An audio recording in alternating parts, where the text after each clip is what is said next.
presentation of Fox Sports. We are Blackmore. We are LA.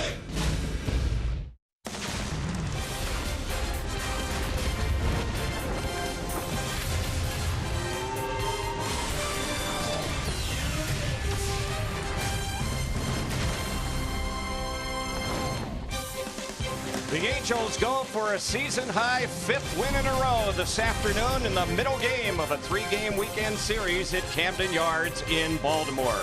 Hi, everybody. This is Terry Smith along with Mark Uvasaw. Mark, the Angels are playing some very good baseball right now, and we'll see if they can keep it rolling today. Yeah, Terry, you mentioned that winning streak. They've won 4 games in a row. And the reason why is because the offense has been there for the pitching staff. You're talking about swinging the bats exceptionally well, averaging 8.5 runs per game. They scored at least 5 runs in each of those games. 10 multi-run innings. Batting average with runners in scoring position is .436, and the pitching has been good because they're getting supported with some runs, especially early in the games. That's the important thing for this pitching staff. Get some early runs, go out there, relax, and attack the strike zone. We'll be coming up with more from Baltimore right after this.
Brought to you by Hyundai. Great deals on amazing cars are going on now at your Hyundai dealer. Visit buyhyundai.com today.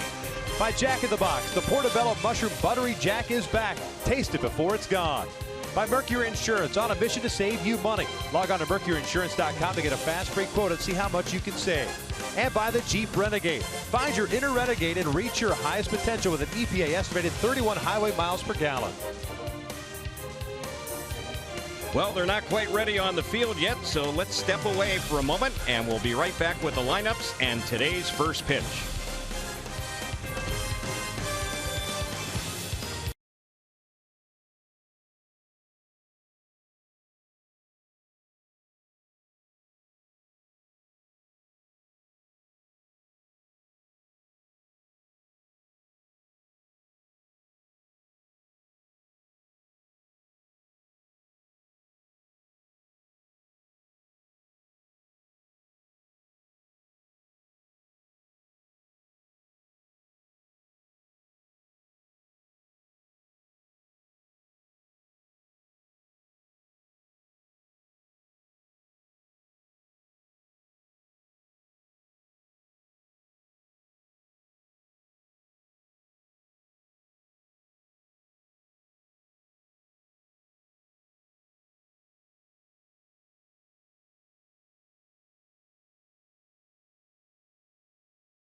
Close to the start of today's game, the Angels in action taking on the Baltimore Orioles. Angels have had a good road trip, 5-3 so far in this trip. Let's take a look at the Angels lineup here today. You know, Escobar, who is currently 4th in the league in batting, will lead it off at 3rd. Cole Calhoun right behind him, the all-star Mike Trout in center field. Albert Pujols, the cleanup batter. Daniel Nava elevated to the number 5 slot. Ji-Man Choi, who just arrived on the scene for the Angels. He's filling in for C.J. Cron. We'll talk about that. Johnny Giavotella, Jet Bandy, who ends up winning the backup catcher's role, if you will, although he's in the starting lineup now. Carlos Perez sent back down to AAA, and Angels have recalled off the disabled list Giovanni Soto, and Andrelton Simmons, the Angels shortstop, will hit in the 9th spot with a 10-game hitting streak. On the mound is Giovanni Gallardo for Baltimore. And Gallardo 3-1 so far this year. ERA, high ERA at 6.10. But my go-tos to be successful against Gallardo is sit that slow stuff. He throws a lot of off-speed pitches and drive the lane. That means left center to right center approach against him. He'll make some mistakes inner half. You can turn on it, but think big part of the field on a consistent basis against him today. And the defense for the Baltimore, you got Kim out in left field, Jones in center, the Gold Glover. Rickard out in right, power arm, 6 outfield assists. Machado, all-star at 3rd. You got Hardy at short, Scope at 2nd, Davis at 1st, and Joseph, Caleb Joseph catching behind the plate. But Manny Machado, 2-time Gold Glove winner at 3rd base for the Baltimore Orioles back in 2013 and 2015. The only other 3rd baseman in Orioles history to win a Gold Glove. A guy won a lot of gold. Brooks Robinson, 16 straight Gold Gloves from 1960 through the 75 season. Yeah, it was neat to see him at the ballpark last night in the opener when they honored that 1966 Baltimore World Series Championship Club. So we are just about ready for the action. Bright sunshine here in Baltimore. Mark was talking about Gallardo, and this is only his 9th start of the season. He was on the disabled list going back to the month of May. He had some right shoulder biceps tendonitis. 13-game winner a year ago for the Rangers. And the first pitch of the game, it's popped up on the 3rd base side. It's a foul ball, but it's playable, and waiting for it to come down in front of the coaching box is Manny Machado. 1 pitch and 1 quick out to start off the ball game. Yeah, Gallardo's fastball is going to be around 85 to 89 range. He'll throw a 2-seam, 4-seam fastball, a slider, curveball, changeup. So not overpowering. He spots well. He pitches inside very effectively also when he's on a roll. Gallardo signed with the Orioles during the offseason. He was a free agent, inked a 2-year deal with Baltimore. And again, not too much action out of him so far in the first half of the season. Just under 39 innings of work. And the first pitch taken for a strike by Cole Calhoun. He has an 8-game hitting streak entering play. 286 batting average. See that on base percentage high at 357.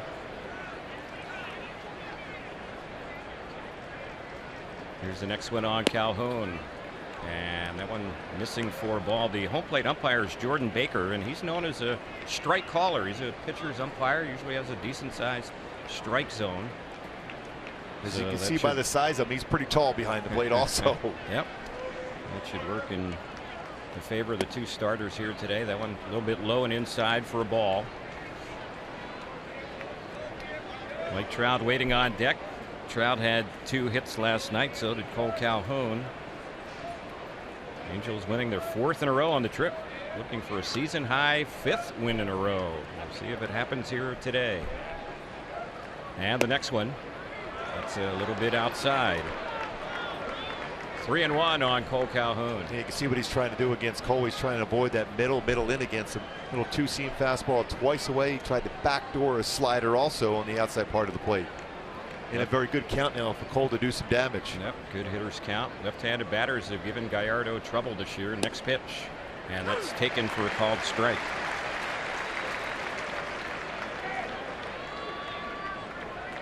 Gallardo has been an all-star once in his career. At least 30 starts each of the last 7 seasons, but that certainly is in jeopardy this year after he missed a lot of time here in the first half of the season. And the next pitch, and that one a little bit low, and Cole Calhoun has a 1-out walk. Base runner for Mike Trout. And my Hyundai key for this game to be successful, you might as well keep going with that offense. Little Joan Jett, I love rock and roll. keep that offense rolling, do some damage. You like that, don't you, Terry? Going back with Joan Jett Joan today. Jett, she's a big Baltimore Oriole fan back in the day, especially the Memorial Stadium. Yeah. I remember her throwing out a first pitch or two over the years. Wow. Here's Trout digging in against Gallardo. And he takes the first pitch in there for a strike. See why the need to use that middle of the field. A lot of pitches away, whether it's a two-seam fastball trying to run back or breaking balls outside part of the plate. Albert waiting on deck for the Angels. The next pitch that's low. 1 ball, 1 strike to count on Trout. Had a big crowd here last night. Over 44,000. And it's starting to fill up here for this one as well. Trout looks at one low outside. 2-1 on Mike.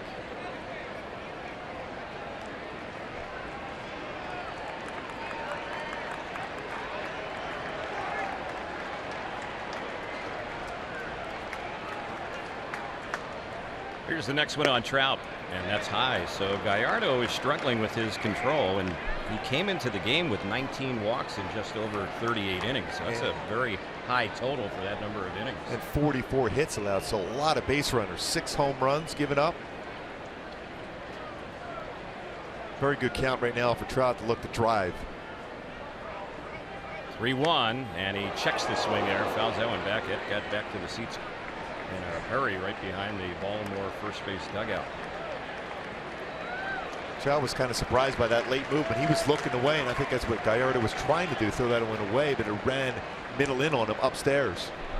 Got to believe that Cole Calhoun will be on the move here. So another full count. And a toss over to first base, and back to the bag goes Cole Calhoun. He's stolen 2 this year. He had 4 last year. Gallardo has made 12 pitches so far in this first inning, and only 5 of them have been strikes.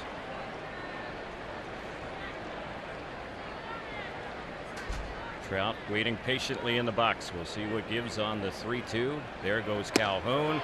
Pitches a called third strike. Throw down to second, and Calhoun is out, and that's going to be a strike him out, throw him out, inning-ending double play. Wow, they got a break on that one too. That looked like it was the ball out of the strike zone.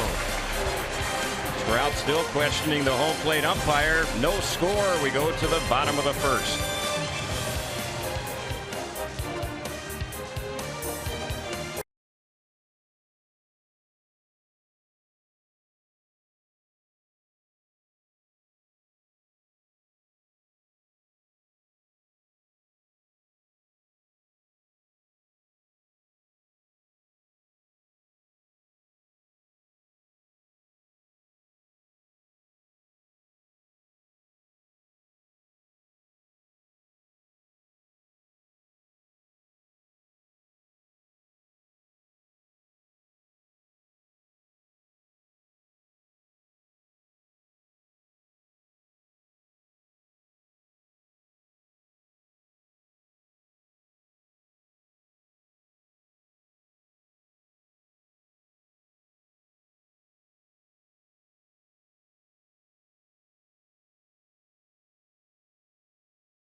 Today, as far as his numbers in the past against the Orioles, nothing to really tell you. First time he's ever faced them. He'll be matching up top of the batting order for the Orioles. Adam Jones in center will lead it off.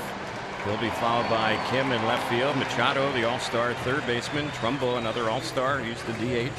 Chris Davis at first base. Scope, Hardy, Rickert, and Joseph getting the start behind the plate as they give Matt Wieters, an all-star, the ball game off.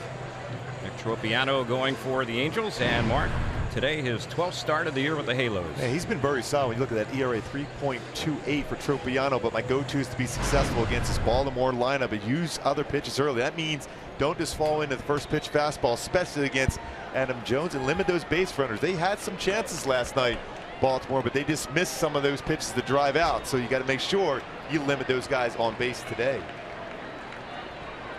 So here's Adam Jones, who's hitting .262. He hit the first pitch he saw last night for a home run to dead center field. Tropiano is well aware of that. And here's one that's hit well down the left field side, tight to the line, but it is foul. That had home run distance as well, but just a long strike. And again, what we say about that little different pitch early, threw him a fastball first pitch, and he was ready once again. Again, when you see a club like this with their power, they want to hit a fastball. They don't want to be behind in the count. That means they got to deal with their secondary pitches. They're going to be aggressive early.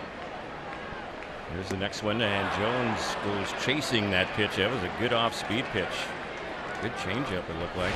And that's why they're aggressive first pitch, thinking getting fastball. Then they have to deal with a secondary pitch like that from Tropiano. So he's way in front here on Adam Jones. 0-2. And that one is waved at and missed. Struck him out on 3 pitches.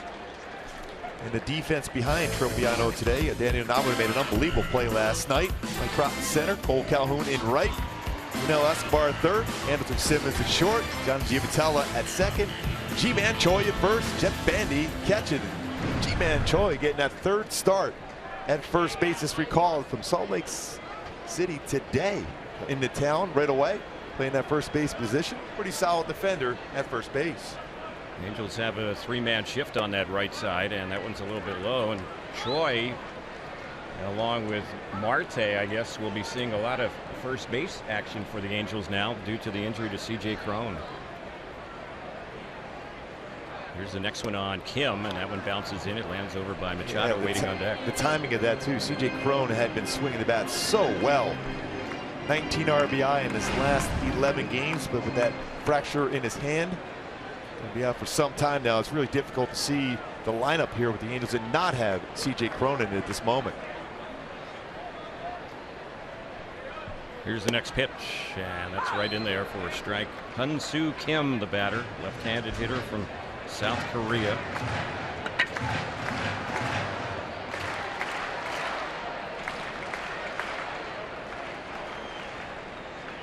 And the next pitch, he shows signs of running that one and ends up taking it, and it missed. And we saw that at an odd time yesterday for Kim to bunt, but when you're in a hitter's count, a 2-1 count, I can understand trying to bunt early in counts, but when you're at a fastball count to do some damage, doesn't seem to be, for me, the time to think about a bunt. Here's the next pitch, and that's taken for a called strike. Angels have on the gray tops and bottoms, the Orioles the orange tops, white pants.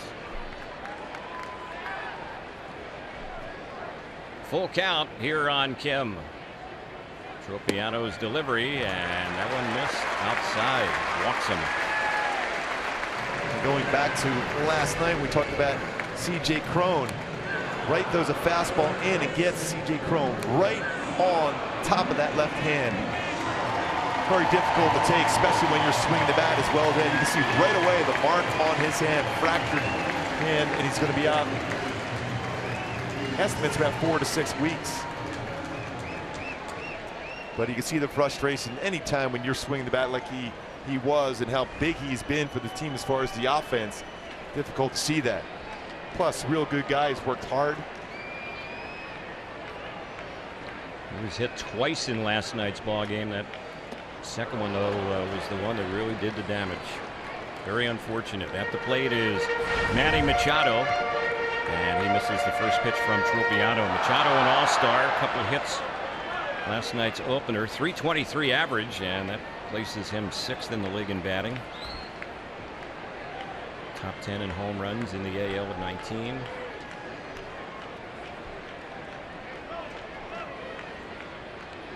Infield is backed up. Choi holding the bag at first and the pitch. Machado checks. Did he go around on that? No. On the appeal, the umpire Tim Timmons at first base says he was holding.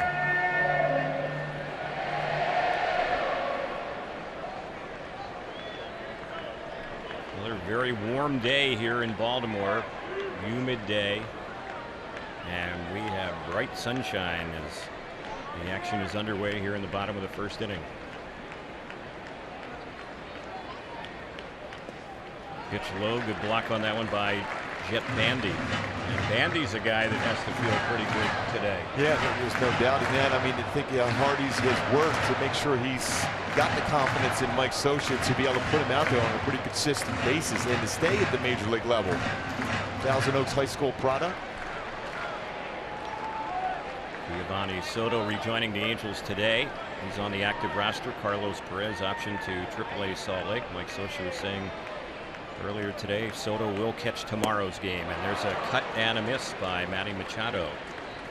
And when you look at the breaking ball that Tropiano throws, that looks like a slider and a curveball, but he basically what he does, he changes speeds with his curveball. One's a little bit harder, a little bit different type of break, but he does have a very good curveball to go along with the changeup and split finger fastball.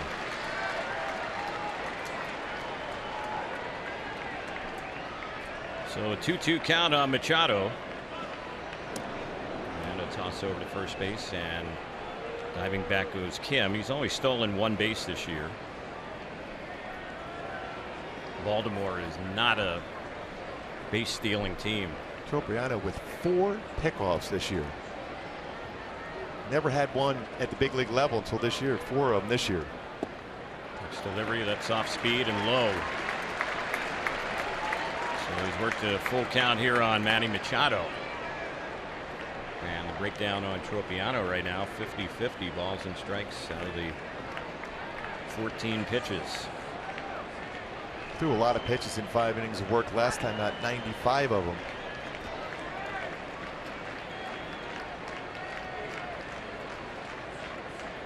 Here's the 3-2, runner goes, and the pitch is a called third strike, throw to second, out there, and the inning is over. How often does that happen? Both innings end with a strike him out, throw him out. There you go. So he's kind of replicated right there in the first inning. We go to the second. There's no score. Angels and Orioles on Fox Sports West.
The Angels is Albert Pujols as we go to the second. Albert had a hit last night, drove in a run. And the first pitch, that one taken for a called strike. Yeah, it's nice to see C.J. Cron there in the dugout. Obviously loved to be playing today, but watching and rooting his teammates on with his hand wrapped there, fractured. So low on Albert. 1-1 the count. Hey, Albert with some real good numbers against Gallardo. 4 career home runs, 30 at-bats. And the next pitch, he grounds this one sharply, but it's on the left side. It's stopped by Machado, and his throw's right on the money to Davis. One away. Now it's time for our Tools of the Trade, brought to you by Ram Trucks, with Daniel Nava coming to the plate. But what he did in the field last night was outstanding against Manny Machado, who thought he had tied the game up in the first with a home run. But Nava brings it back with an outstanding defensive play. Over the wall, saving a run. Great play by Daniel Nava. And speaking of Nava, he gets set to bat. A couple of RBIs for him last night. He had 1 hit. The Angels switch hitter batting from the left side and takes that one for strike 1.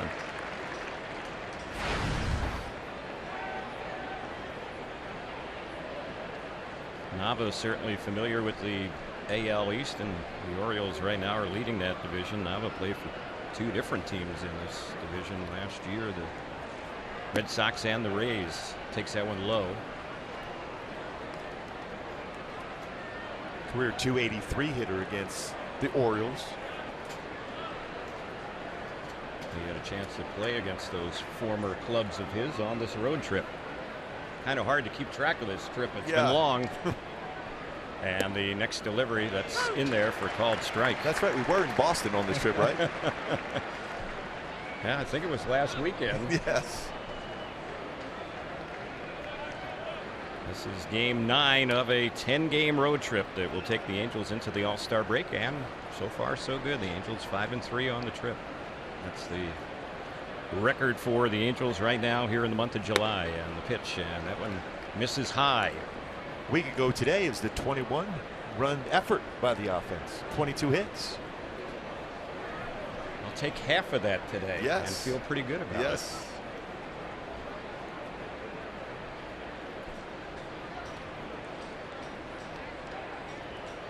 Two-two pitch. That's high. And Gallardo continues to struggle with his command here.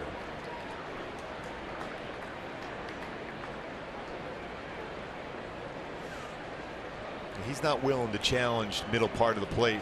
Doesn't quite have the velocity on the fastball like he did when he first came up. 3-2. It's ball 4. A little bit of a delayed call right there. Nava has a 1-out walk, so that's pretty much how things started last inning for the Angels, an out and then a walk, and that's happened here in the second. And Ji-Man Choi, who is back with the Angels. He was hitting .329 at AAA Salt Lake, 4 homers, 27 RBIs with the Angels in his, well, roughly a month with the Angels to start the season. He had only 18 at-bats and just 1 hit. So he's hitting .056. And here's the pitch. And he takes that one high. And when he was with the Angels that first month, Mark, he just wasn't getting any consistent playing time. No, and he was trying to pull pitches away, and the pitchers, obviously their scouting report was to try to stay away against him. And then once he started looking away, then they started that fastball in, and he really struggled.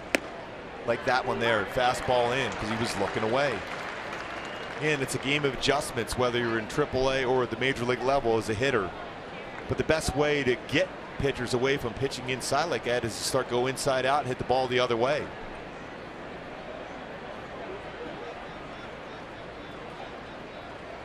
Here's the next pitch on Choi. That one's up and in.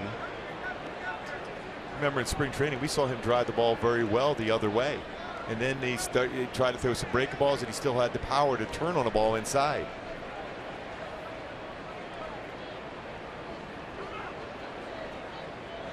Two and one to count. Choi had asked for time from the home plate umpire Jordan Baker.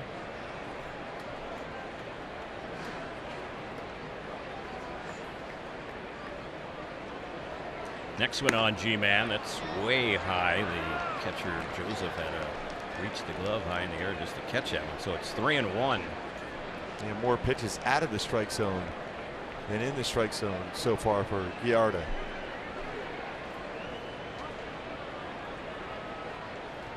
So a good hitter's count for Choi, and the pitch, and he takes that one, and that one misses high. Another walk. So Gallardo has faced 6 batters, and he's walked 3 of them. And the Angels have a pair on here without a hit, and now we'll see what Johnny Giavotella can do. And the strike that was called on Trout was a borderline ball itself, so he had the potential of having 4 walks already in this game. In this ballpark, on a warm day like this, that's not a good formula to be successful. And right now, Joe's going to go out and talk to him, because the more runners you put on base in this yard, all of a sudden one good swing against you, you're down 3-0. Mentioned he's walked 3 already out of the first 6 that he's faced. He had 3 walks in his last start. He went 4 innings in that start, and that was on the 4th of July against the Dodgers at Dodger Stadium, and he didn't figure in the decision in the ball game. It was a game the Dodgers beat the Orioles 7-5. You see 27 pitches, 16 out of the strike zone. So here's the pitch on Giavotella. That one's in there. Gallardo's had some trouble with the home run ball. He gave up 2 in his last start, and he's allowed homers in each of his last 5 starts.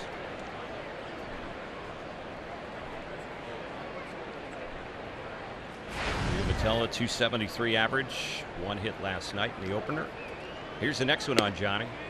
He takes it for a ball. And you mentioned those home runs. He's given up 6 and coming in the game in 38 2/3. That's almost 1 every 6 innings, which is a high total, especially when you're a guy that's walking batters also. And again, looking for that big early swing here for the Angels, and Johnny Giavotella with a perfect opportunity now. Next pitch, he lifts this one in the air into center field, but backpedaling under and waiting is Jones. Nava is going to tag, and he will easily move to third. It was deep enough to get him over, so the fly out to straightaway center. Second out, and we'll see what Jet Bandy can do, trying to keep the inning alive and get someone home. Good decision by Nava to tag up, especially with a pitcher who is having control issues early on. Gallardo with 3 wild pitches this season already. It's been wild out of the strike zone. So that put a little bit more pressure when you're at third base. You're more apt to get more fastballs as a hitter at the plate. So Bandy getting ready to bat, first time he's ever faced Gallardo. And here's the pitch. It's popped in the air, foul over on the first base side. It's going to get back behind the Orioles dugout, out of play.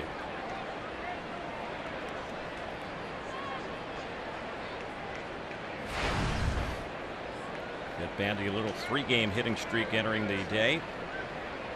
Drove in a run in last night's game. See that batting average of his so far with the Angels, .279.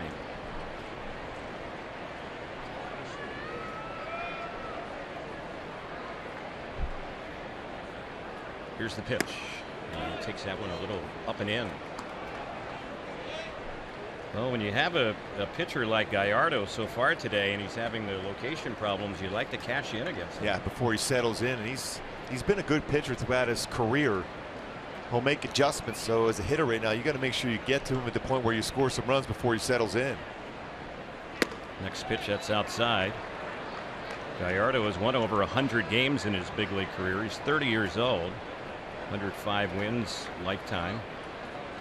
And even though a lot of his numbers so far this season are not good, ERA over 6, high walks, innings pitched, he still has a 3-1 record. So he's usually been getting some pretty good run support. Here's the next one, and it's grounded right to the shortstop, handled there by Harding. He'll flip to second, and an easy out on Choi on the fielder's choice. The inning is over. We go to the bottom of the second, no score.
It matters. Join us for Family Sunday, presented by Yakult Probiotic Drink.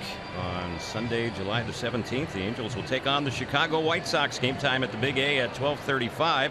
Visit the Gate 5 courtyard for fun activities. And after the game, kids in attendance get to run the bases. Visit angels.com/promotions to purchase your tickets today. Quite a few Angel fans here at Camden Yards. Even one with a Angel jersey with a Philadelphia Philly hat on there for you, Terry. Wow. Covering all bases. Yes, indeed. Not too far of a drive down from Philly down here to Baltimore. Always nice to see some fans from the Delaware Valley. Yes, indeed. Here's the pitch, and that one a little bit outside. Leading things off for the Orioles is Mark Trumbo, an all-star this year. Had 2 hits, including a homer, drove in 3 last night. But that came about in a losing cause. Next pitch, Trumbo takes inside. This could be an interesting at bat for Trumbo with Jordan Baker behind the plate. Remember, on the check swing, Baker hit a strike against Trumbo. He wasn't real happy. Gave him a glare down there at first base in the 9th inning.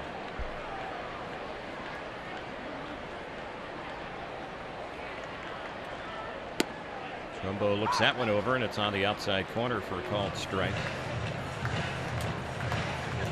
Trumbo already has hit more homers and driven in more runs than he did all of last year. And he played for 2 teams last year. He was with the D-backs and the Mariners a season ago. You know, right now, Trumbo has the best at-bat to home run ratio in baseball right now. 12.63 at-bats per home run hit in the major leagues for Trumbo. That's #1 in the game. Guy right behind him can hit some home runs as well. And here's the next one on Trumbo. That ball is hit well into dead center field. Going back is Trout. It is gone. Back-to-back ball games. Trumbo has homered for Baltimore. They lead it 1-0. Pretty much down the heart of the plate. Trumbo put himself in a good count to do some damage. And you always got to hold your breath. Anything hit towards that center field, the right center field with Trout out in the outfield. You see that location right down the heart of the plate. And he is very, very good, Trumbo is, on pitches on the inside part of the plate. He hits that one out in center field. As Trout got back to the wall, but just too far to not make that effort to try to get over the wall to bring it back.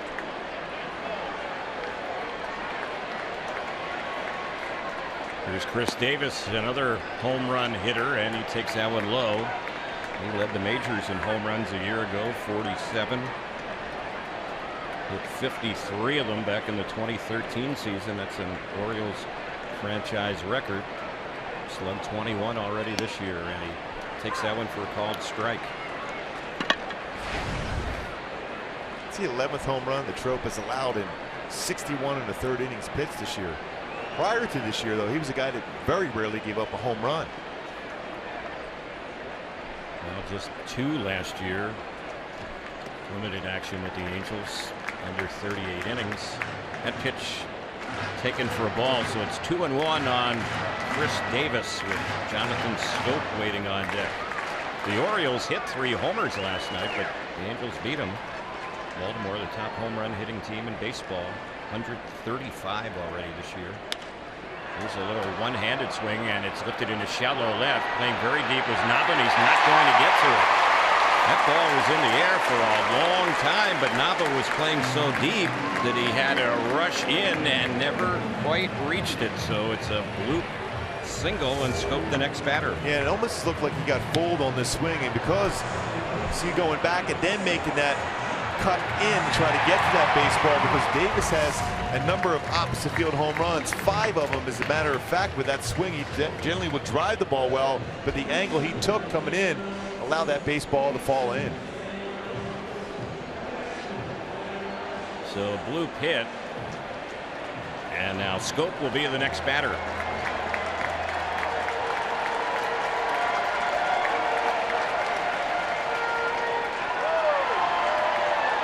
Going back to that swing and location of the pitch to Mark Trumbo. Tropiano put himself into a fastball count, and this runs middle in, and Tromo was able to get his foot down. And you talk about barreling up on a baseball with that power he has, very difficult to keep that in the yard. That was right in the wheelhouse right there, and Trumbo made him pay.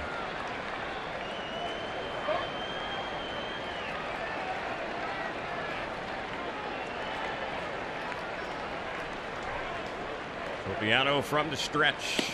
First pitch, strike on the outside part of the plate. Schoop has a 7-game hitting streak. He's got his average over 300. You see the numbers for Schoop, and they're good numbers for a second baseman. He's on pace to hit over 25 home runs this year. We're talking about a solid batting average he has against breaking pitches also. Very quick on the fastball, but 341 versus breaking balls. And you're going to get a lot of breaking balls from Nick Tropiano, whether it's his curveball or a little cutter he'll throw. There's one taken outside. 1 ball, 1 strike.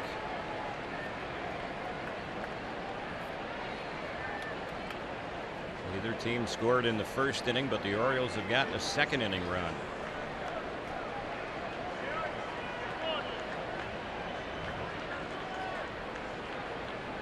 J.J. Hardy, who hit 9th for them, and the opener is waiting on deck. They moved him up a couple spots, and Schoop lays off the next delivery.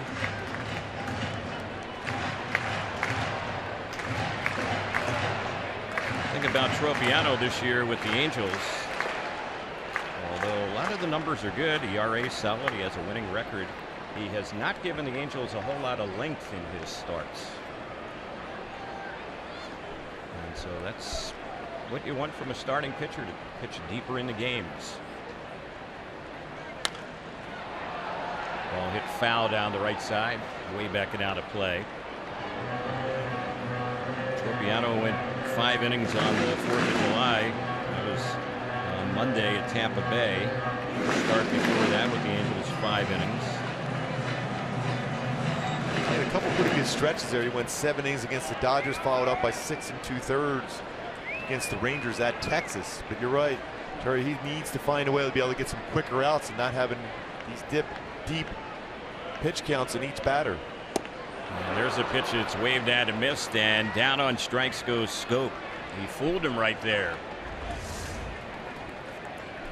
It's a good off-speed pitch once again. He will throw a split finger fastball on occasion also. What about percentages of pitches thrown for Tropiano? 51% fastballs, 24% curveballs, 19 changeups, and 6% split finger fastballs.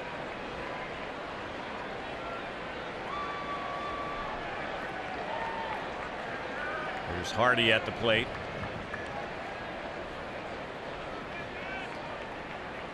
And the first one on the right-handed batter, that's low. Hardy had back-to-back errors last night. And that had never happened during his major league career. And a Gold Glover that had an off night with the glove last night.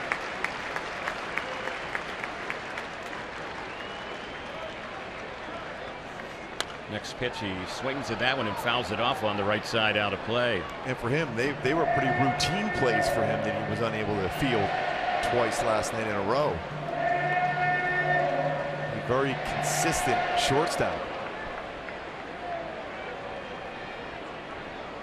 5 times in his career, Hardy has had over 20 home runs in a season.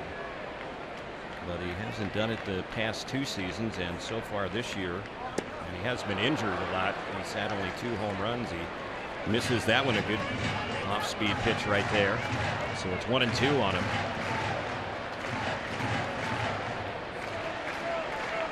But he had a stretch over a 3-year period going back just a few seasons ago where he had the most home runs at his position than any player during that stretch. We look at 177 career home runs. Yeah. There's one low. Good block on that one by Jet Bandy. He's really done a nice job, Jet, behind the plate. That's a very difficult pitch to block. It's a breaking ball in the dirt. See how he's able to get his body over, keep the glove down, and keep it in front. Obviously, we'd love to catch it, but your goal as a catcher is to keep that ball from going too far away from you and keeping that runner at first base to keep a double play in order. Well done by Jet Bandy. Yeah, he's a big man, 6'4", goes just under 240 pounds. Good mobility behind the plate. Here's the next pitch on Hardy, and he is out looking. Felt it was low. He takes that fastball, struck him out.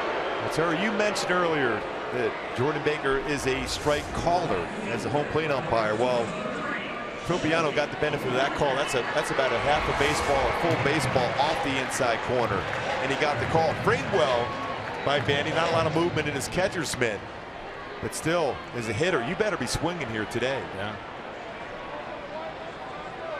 So that is strikeout number 4 already for Tropiano. His single game high is 11, and he did that last year in a start last September against Oakland. There's one that's low and outside.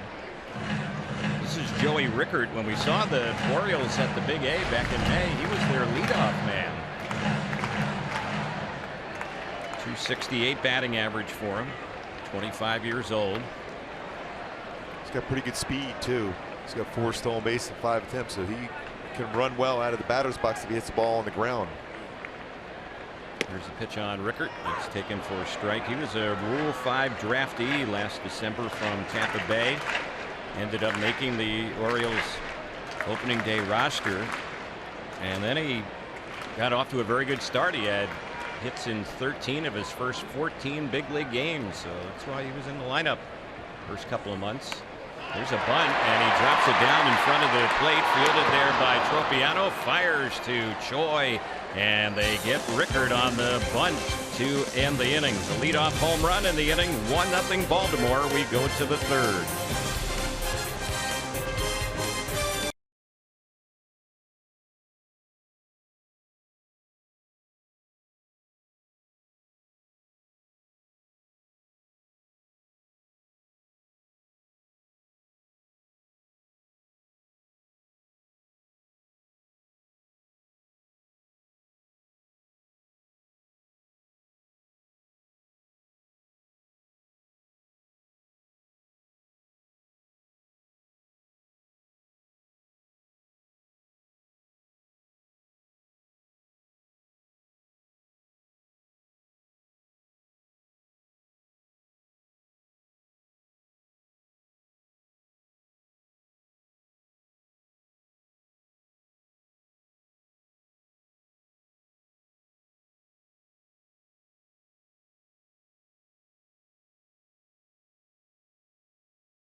As we start the 3rd inning here from Camden Yards. Angels will have Simmons, then the top of the order, Escobar and Calhoun against Gallardo, who's had some control issues first couple of innings, 3 walks, but it's not hurt him. And here's Simmons, who's hitting .262, swinging at the first pitch, fouling it back behind the plate. During the half-inning break, we saw Buck Showalter come out and have a conversation with the home plate umpire Jordan Baker. I'm sure he's saying, hey, that strike zone is pretty good so far for the pitcher. Here's the next one on Simmons. A little bit low for a ball. Simmons is 4 for 4 in his career versus Gallardo with a home run.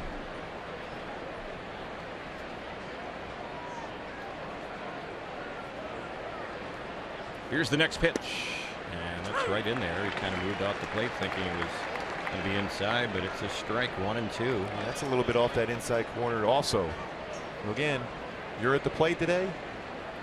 think in terms of being a little more aggressive than normal. The next pitch, and that's way low and outside.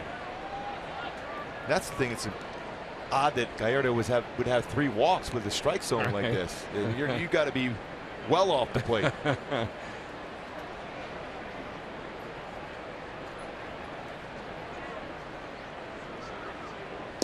Simmons taking that one, and he is out looking. Boy, another batter called out on strikes, and we've had a few of them here in the early going. Again, when you look at our Fox tracks, it's a little bit off the inside corner. Again, that part of the plate has been called a lot already. It's a cut fastball and indoor cutter.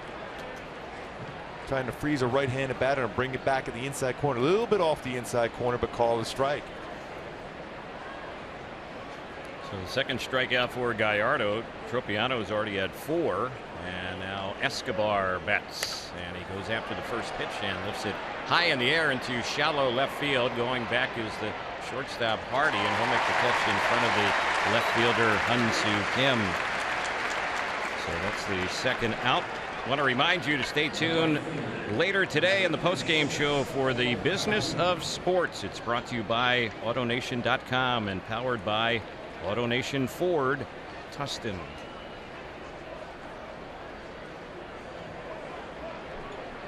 Couple of pop-ups so far in this game for Escobar. 1 to third, 1 to short.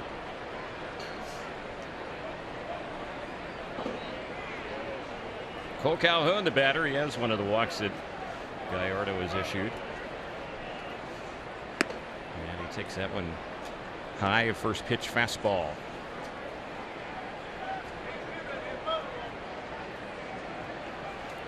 Orioles, even though they lead the AL East, but it's just a 1-game lead on Toronto entering today. They've been struggling, Baltimore, just 2 wins their last 8. That's in there for a called strike. But they have been good at home. 31-14 is their record here at Camden Yards. 31 home wins. That's the most by any team in the majors this year. The pitch, that's chopped foul over on the right side.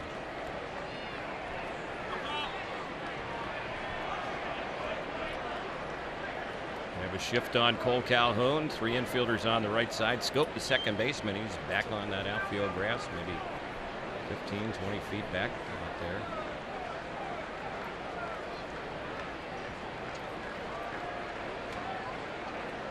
Very good numbers hitting on the road. 335 for Cole Calhoun.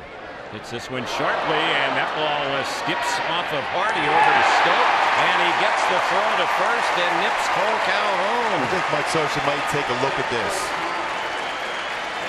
Show him to hold up for a second, just look in, and get word from Steve Solis in the clubhouse if it's worth challenging, especially when you have Trout potentially coming up with a runner on here. This is a good play by Scope to be able to react like this with the bare hand and a pretty quick throw. Be able to get him at first. Angels will not challenge the call. We go to the bottom of the third, 1-0 Baltimore.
both sides, it's our AT&T high-speed replay. The old strike him out, throw him out at the top of the first.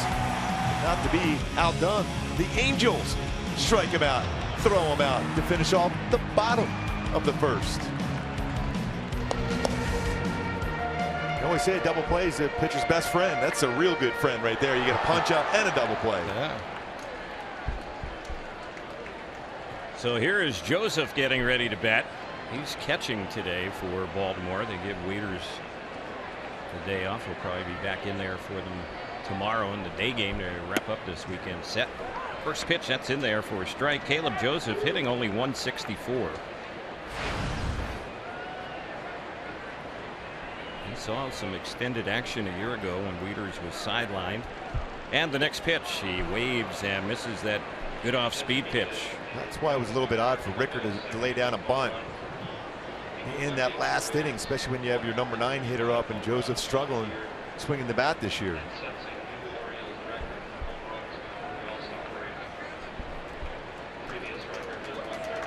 Two-strike pitch. That's high and away. Fastball misses from Tropiano.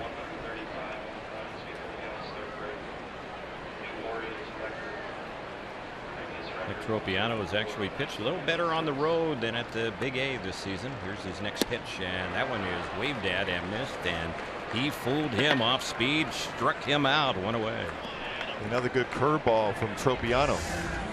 Stayed back of the well, the front shoulder stays in there very well. Good break to that curveball to get a swing and miss. So he's been through the batting order once, and he has 5 strikeouts against the first 9. Boy, wouldn't you think he's going to throw something all speed here, first pitch against Jones?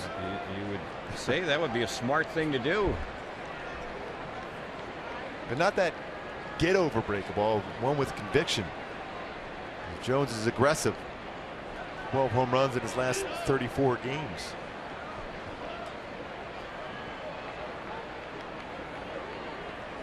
Tropiano ready. Here comes that first pitch, and it's a little flare in the right field for a base hit. He gave him a fastball there, and he didn't hit it very hard, but drops it in for a 1-out single. But the bottom line, he put it in play because it's a fastball. That's what he's hitting right now. Fastball down and in, stay back in the well, inside out, swing on that one from Jones. I don't know why you would give him a fastball. So the batter now is Kim, Hyun-Soo Kim. He walked his first time up. Came in .331 batting average. He hasn't been a regular all season for them. There's a pitch low. It skips away from Bandy, and moving up to second without a throw will be Adam Jones. Scored a wild pitch. Boy, that could have been a split finger fastball there. Tropiano in the dirt, spins away from Jet Bandy, who's done such a good job as far as keeping all those pitches in front of him.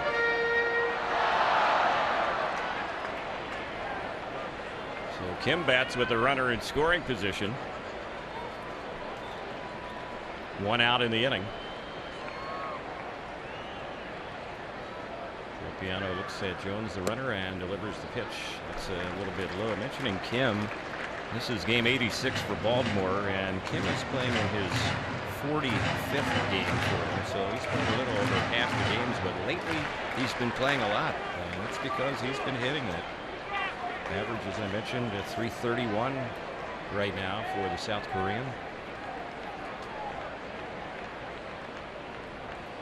Next delivery, takes that one outside.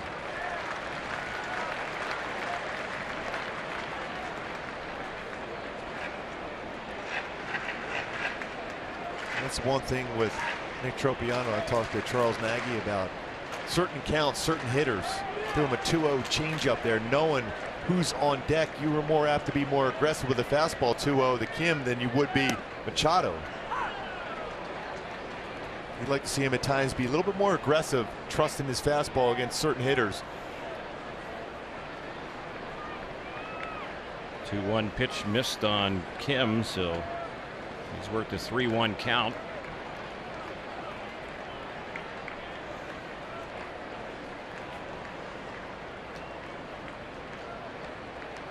Here's the next one, and it's lifted foul down the left side. Well, the Angels, this was Thursday night, got some good news on Tyler Skaggs as he went 5 innings in a start for AAA Salt Lake. He gave up only 1 run, didn't walk any. Got a little bit tired. He threw 73 pitches in that game. 45 were strikes, 28 out of the strike zone, but things are moving in the right direction for him right now. I think he's real close. Maybe a start or 2 more down in AAA, and you're going to see him at the major league level. Yeah, unless there's some kind of speed bump here in July, we should certainly see him soon. And it'll be nice to see him compete at the major league level again.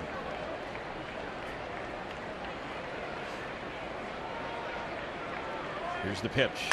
This is chopped on the right side, fielded by Giavotella. His throw will easily get Kim, and on the play, Jones will move over to third.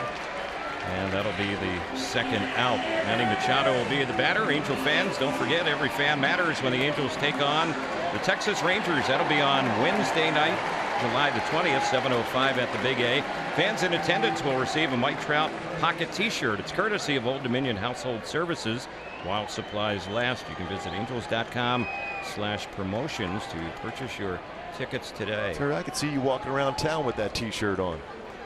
A pocket t-shirt. Yeah. Anything with Trout on it, you'll get good feedback, I'm sure. There's one a little bit low. You know, just mentioning Skaggs, Mark, Mike Scioscia was asked earlier today what he felt has been the most disappointing part of the first half of the season for the Angels. And there's one low. Of course, you know, when a manager starts to do that, he can always get himself in trouble a little bit. But I think he thought it over, and he made a good point. He said for him, the most disappointing thing in the first half was not being able to see the development of Skaggs, of Richards, and of Heaney this year. Yeah, and that's got to be difficult. Those 3, if they're part of your rotation, you have a chance every single night. Not only they're young, but excellent fastballs, movement on their fastballs, but very good secondary pitches also. And in the case of Heaney and certainly Skaggs, still very highly projectable guys. Richards has accomplished some things already, but you still think there's a little more ceiling to him as well, but not to see them this year been tough. Here's a high drive lifted foul down the left side. It's going to get back to the seats and out of play off the bat of Manny Machado. And the one thing I'm looking forward to with Tyler Skaggs, he's made an adjustment in his mechanics. He used to bring his glove over his head in his follow-through delivery to play from the full windup. He's kind of condensed that a little bit to take a little bit of strain off his elbow and shoulder, but his mechanics have been good and has not lost anything off his velocity of his fastball.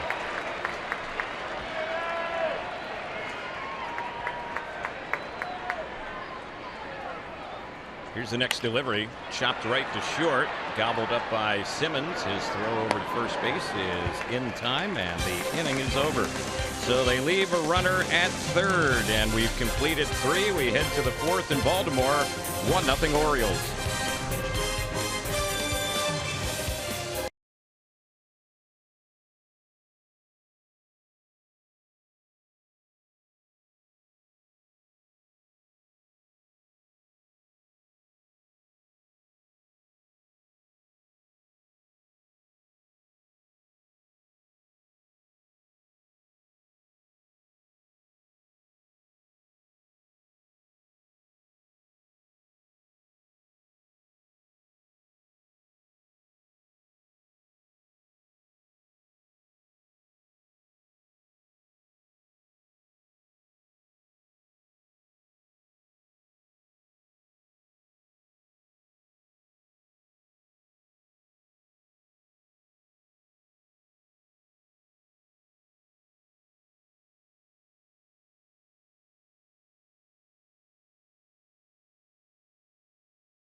been brought to you by Coors Banquet.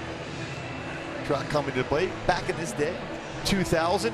Garrett Anderson, GA, broke the Angels record for most home runs before the All-Star break with 26. Mike Trout and Albert Pujols both tied that mark last year with 26 home runs apiece. Mentioning GA, I'm excited. The event coming up next month at the Big A. Yeah, I'll tell you what, he was such a smooth player, great teammate. I love being around him, and boy, could he drive in some runs. Well-deserved honor. He'll be entering the Angels Hall of Fame. So Mike Trout ready to get things going for the Angels as we head to the 4th inning. Pitch a little bit low on him.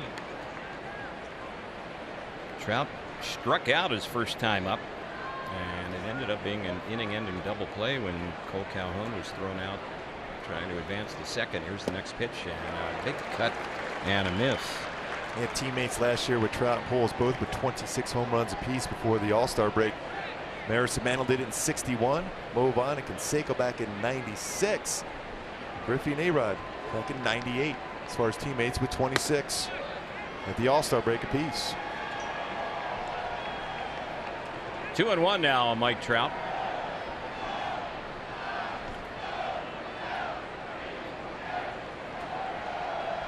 Left side shift on, and the pitch. He checks on that one, and the umpire at first, Tim Timmons, says he was holding.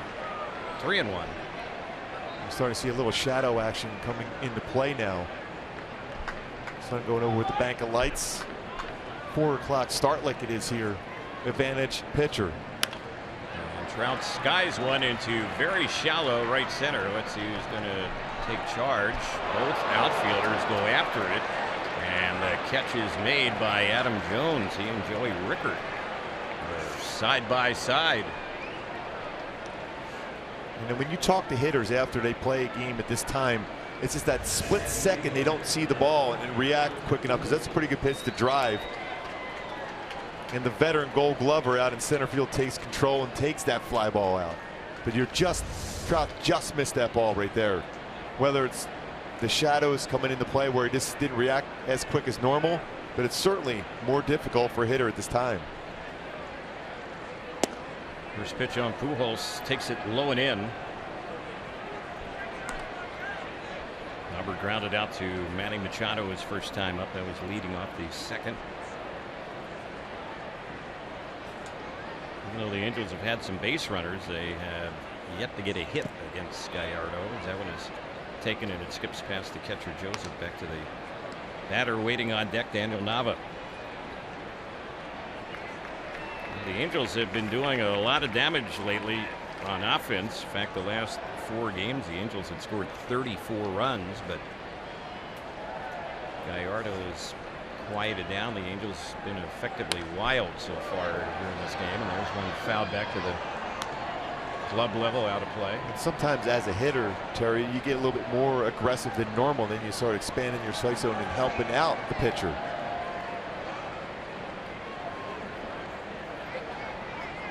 The shift on Albert on the left side with the 3 infielders there, and he takes that one, and that pitch missed.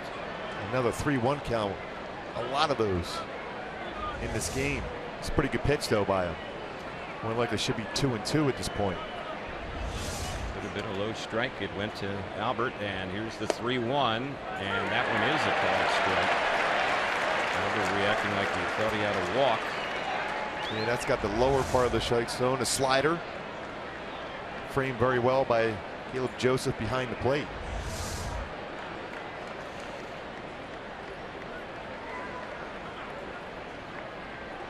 Albert backs out. Nava's waiting on deck, and of course the 5-hole right behind Albert had been occupied a lot of late by C.J. Cron, but that is not an option right now. Here's the pitch. Albert lifts one in the air, shallow left field, playing deep. Kim, he has to come in. He's not going to be able to get to it. It's going to fall in. The Angels' first hit of the day, a bloop single into left field. That looked like one of your pitching wedges back at Walnut Lane back in Philadelphia, Terry Smith. Yes, indeed. Off the end of the bat, placed perfectly in the outfield. Again, when you have a strong hitter as an outfielder, that first quick step, it has to be going forward, not back, and that's what got Kim on that one from Albert Pujols. Daniel Nava will be the next batter.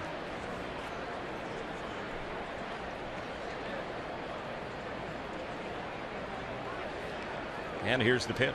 And that one skips right between the legs of the catcher, Joseph, and it goes back to the backstop. So Albert can just pretty much walk up to second base on the wild pitch. And he represents the tying run there. Well, cut fastball, they didn't quite get the body over it, anticipating that ball being in the dirt potentially.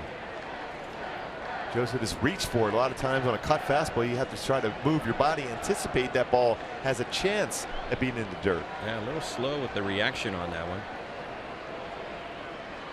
But an opportunity right now here for Nava to tie the game up with a base hit. He drove in a pair last night, and he fouls that one off on the left side, backing out of play.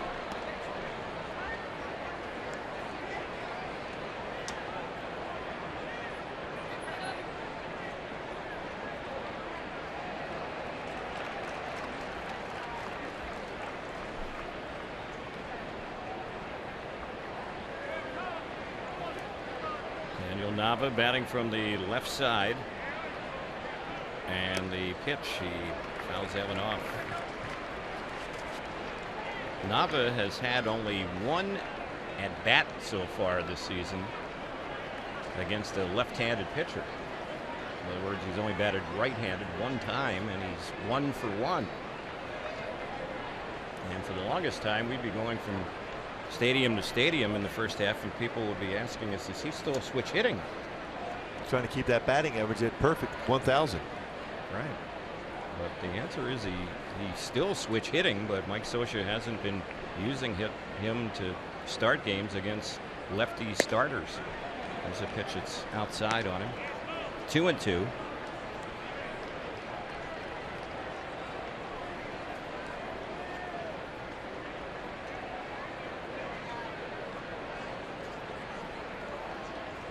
All three outfielders for the Orioles playing pretty shallow. Yeah, they've really moved in, and here's the next pitch. He takes that one high. The reason why that's important when you get Albert Pujols is it's important for him to get a bigger secondary lead to score on a single into the outfield when they're playing this shallow. And the infielders really paying attention to Albert, trying to drift out. Now Hardy's getting a little bit closer to him. And Albert has said, hey, where you go back there. So a full count here on Nava. The next one, he swings and pops it in the air. This is in shallow left center field. Coming in, making the catch, the left fielder Kim, and then he fires back to second. Albert got back. Well, they were playing shallow, as Mark mentioned, and that allowed Kim to make the catch on that one. That's the second out. Yeah, and I think that's one of those pitches too when Daniel Nava's feeling real comfortable at the plate. He can drop the barrel of the bat. He got underneath on that swing. It was on the inner half of the plate. The pitch he can drive. He just got underneath and popped it up to left. Didn't quite get the barrel of the bat out there quick enough to do some damage.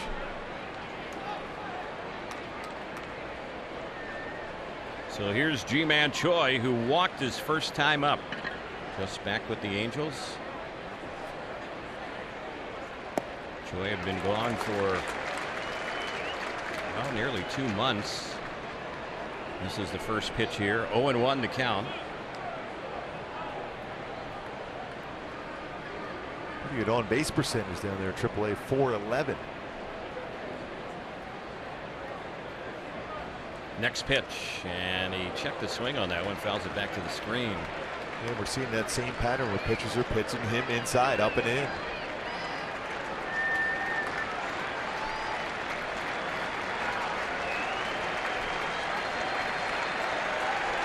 He's yet to have a big league RBI, just one major league hit, 18 times up.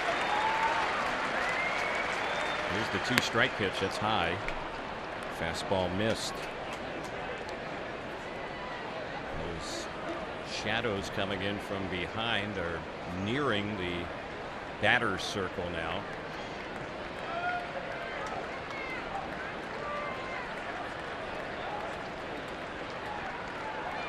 Gallardo ready, and the next one on Choi. It's up and in. Still trying to go fastball up and in on him.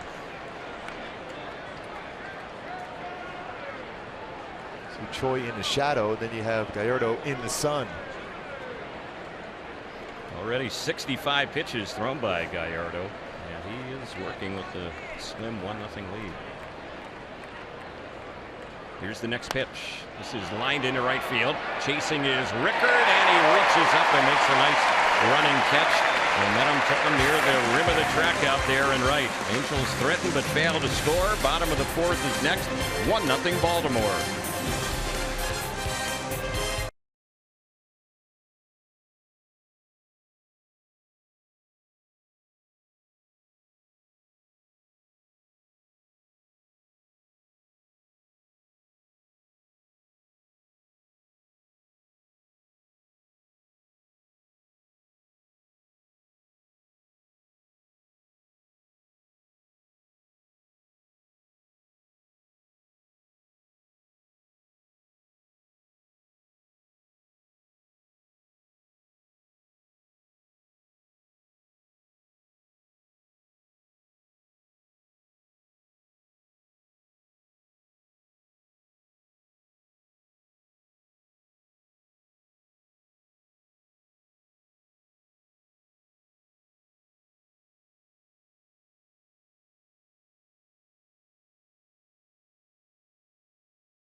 This telecast of Angels baseball on Fox Sports West is brought to you by Subaru, making the world a better place. That's why they created Subaru Loves to Care, Subaru's commitment to a healthier community.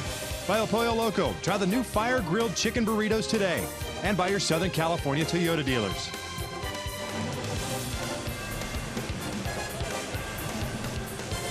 Bottom of the 4th here.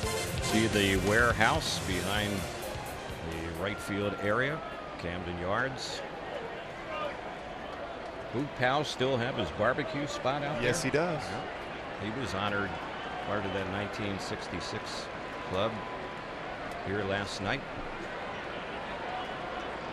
Art Trumbo at the plate. Tropiano's first pitch to him, and that one is in there. 0-1. Well, Trumbo led off the bottom of the 2nd inning with a homer. He leads off the bottom of the 4th. His home run, the only run on the board. Takes that one for a called strike, a fastball. That's a real good spot. Trumbo's numbers against inside pitches very good. Outside pitches not as much. He's getting 365 on the inside part of the plate. You want to stay away and stay down. Takes that one low. 1-2 on Trumbo.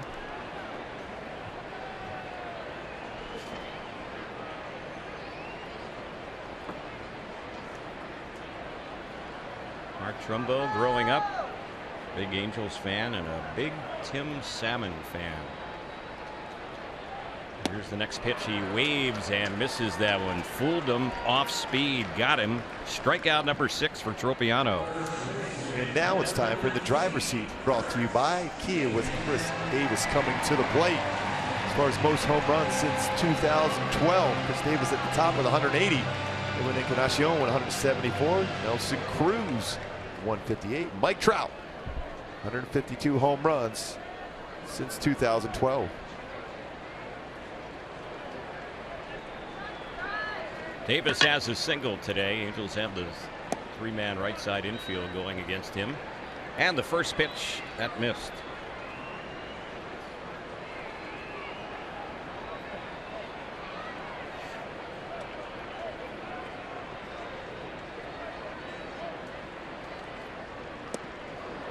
cut and a miss. Good breaking ball there. Great location that one too. With that home run by Trumbo back in the second, that's 135 home runs as a team for Baltimore. That's a record for home runs by their team before the All-Star game. And again, sometimes it's a different time of the year when the All-Star break comes about. Yep. But still, they can hit the ball out of the ballpark pretty consistently.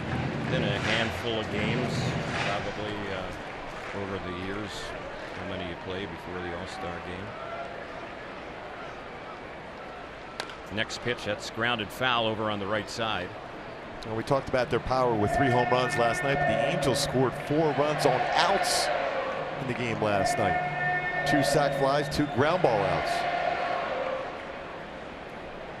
And we've seen that quite a bit on this road trip.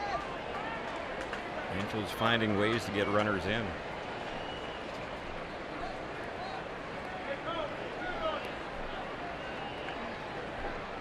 Here's the next one on Davis, and that one is low. It's going to be interesting, Mark, to see what happens, especially coming out of the All-Star break. How do the Angels fill the void of C.J. Cron's bat, because that bat was really coming on. Yeah, you're talking 19 RBI in the last 11 games. That's great protection behind Trout and Pujols. And there's a cut and a miss, and down on strikes goes Davis. So he leads the American League in striking out, and that's the second strikeout in the inning, and number 7 for Tropiano. Yeah, 7 different batters swing and miss in this game. Nick Tropiano, including that fastball by a very good fastball hitter, Chris Davis.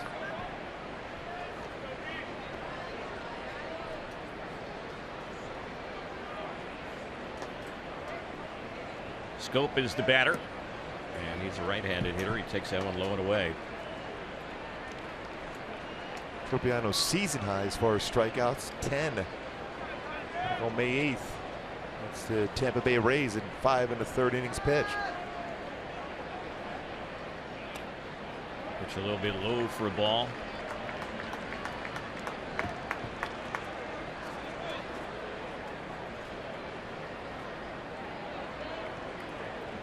Angels today with 2 new players on the roster. Choi, who's playing, and also Soto, who came up from AAA as well. He was on injury rehab. And those moves made with the injury to C.J. Cron, the fractured left hand. Carlos Perez also optioned to AAA Salt Lake. Mike Scioscia was saying we need Carlos Perez to be playing every day. And so that's one of the factors into him going back down there with Soto up.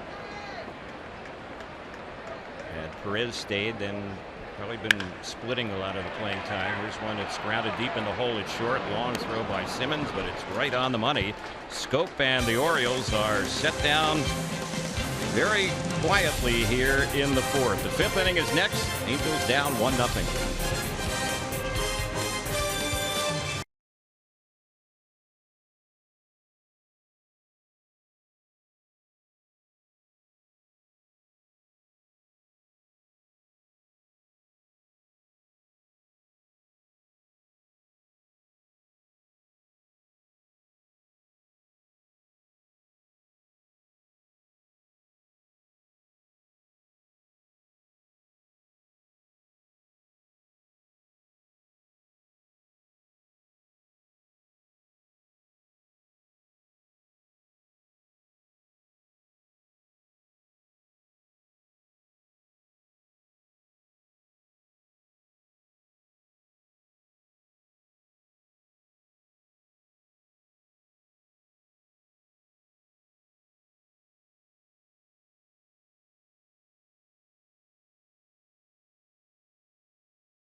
Mark your calendars for this coming Thursday as Fox Sports West offers 12 continuous hours of Angels programming starting at 11 o'clock in the morning, from the Freeway Series to Tim Lincecum's Angels debut to Jared Weaver's Father's Day dominance.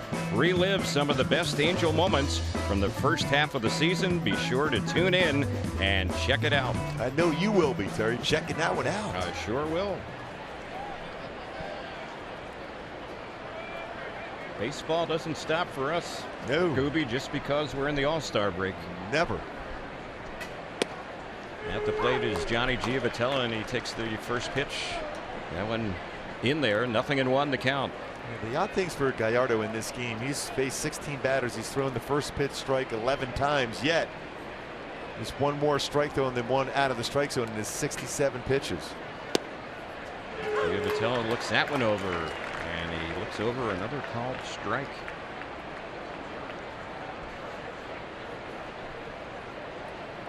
Bottom third of the batting order. Outfield not too deep, especially Jones very shallow in center, and so is the right fielder Rickert. There's one low.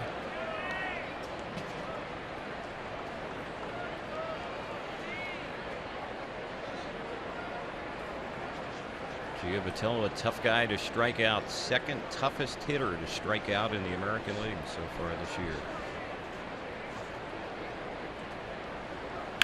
And he chops this one fair, third base side, but right at Machado. His throw handled by the first baseman Davis. Throws a little bit low, but they get Giavotella. It's a first out. The Shadows now have crept into the batter's circle. Even more difficult. Yep, pretty soon they'll be covering home plate. Hitter Bandy, as he digs in, you can see the shadow right in front of him. The one thing, though, in the hitter's favors for the Angels, Gallardo doesn't really possess a mid-90s fastball, so the adjustment time a little bit better. Here's the pitch on Bandy. A big cut, fouls that one back. Glove level. Nice play. Or it is old time at the stadium. Give that fan a contract. We used to hear that all the time here.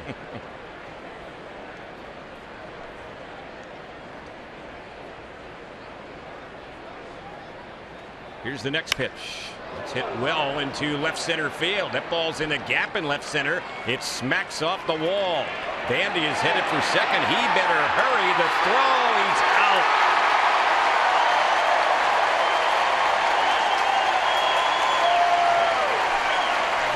Adam Jones, a Gold Glover out there, guns down Bandy. Yeah, it's his fourth outfield assist. Looks like Mike Scioscia wants to take a look at it.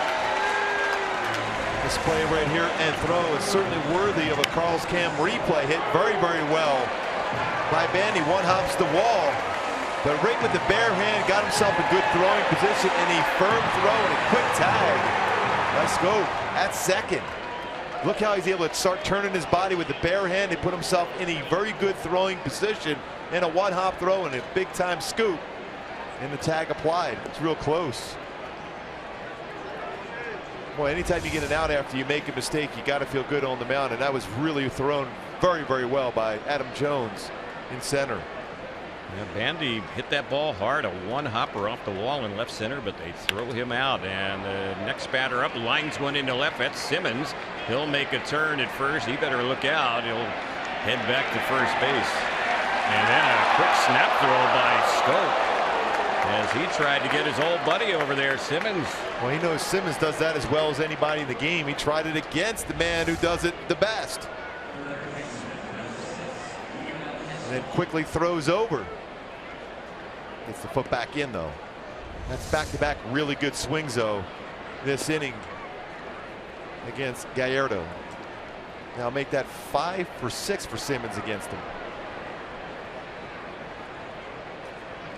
So the Angels have had back-to-back hits in the inning, but one of those hits turned into an out. 2 outs. Runner at first. Here's Escobar. 13-game hitting streak that he's looking to extend. He's 0 for 2 today. He came into the game 4th in the American League with a batting average of .325.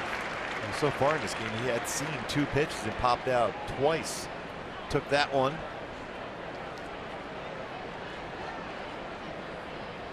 Escobar's hitting streak, a career best.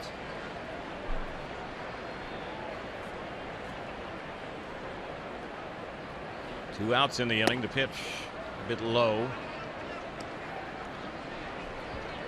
Angels had only 1 hit in the first 4 innings. We've had 2 here in this inning.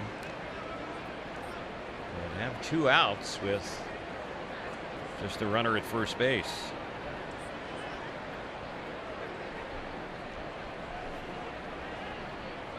Toss over to first, diving back to the bag goes Simmons.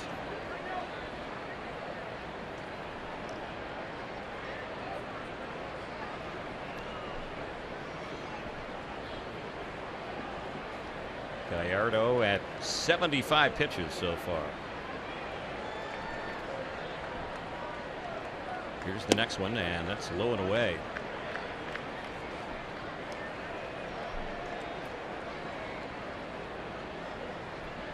We've had the lights turned on since we got started. It's bright and sunny here.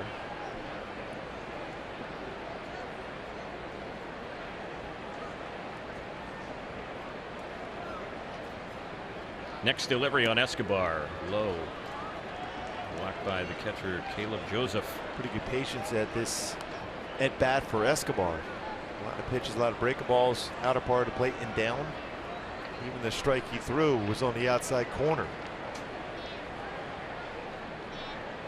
Escobar's had exactly 100 hits this season, 22 walks.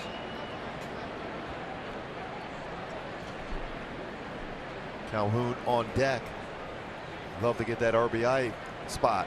There goes the runner, but there's a bouncer right back to Gallardo. The pitcher will throw out Escobar. An easy out will end the inning. Couple hits, but no runs for the Angels here in the 5th. We go to the bottom of the inning, 1-0 Baltimore.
By authority of the Los Angeles Angels and may not be reproduced or retransmitted in any form. The accounts and descriptions of this game may not be disseminated without the express written consent of Angels baseball.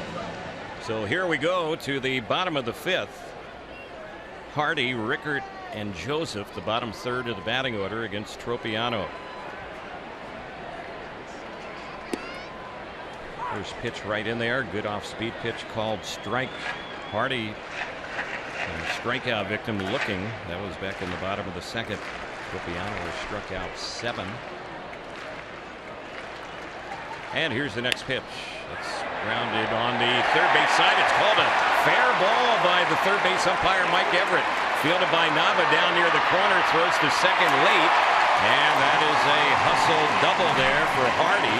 Mike Scioscia. He's running that already. Well, everyone from Bandy to Escobar to Tropiano all pointing foul.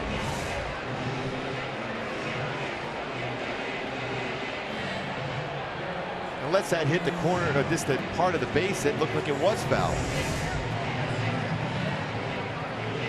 Mike Scioscia's pointing at a spot where he saw the baseball go by the base. Mike Everett, the third base umpire, is also the crew chief. And he and Mike Scioscia have a fairly heated discussion going on right near the third base bag.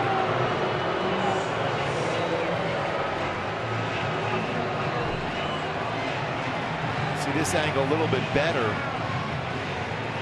Again, well, you can see some chalk, but that's on the other side of the base. Yeah, they're not going to go to any replay on that.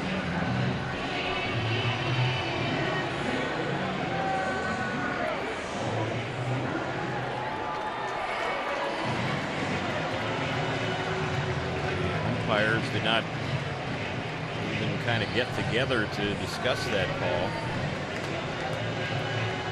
So that's going to be a leadoff double for Hardy, and the Orioles have a little threat right out of the blocks here in the bottom of the fifth inning. Rickert will be the batter, and he very well could be bunting in this situation.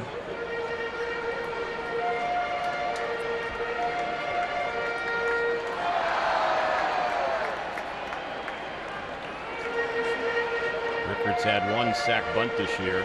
Angels are thinking bunt as Troy is in, and Escobar is a couple feet in and on the left side. Here's the pitch on Rickert. No sign of a bunt, and he misses that off-speed pitch for strike one.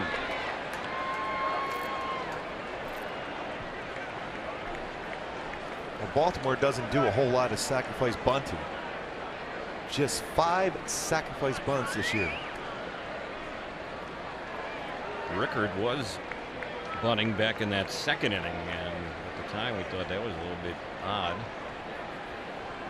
Only Boston has bunted less for a sacrifice bunt.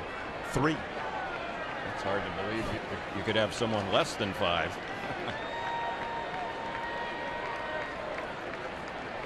Here's the next pitch. He shows signs of bunting there. That looked like he was bunting on his own, though.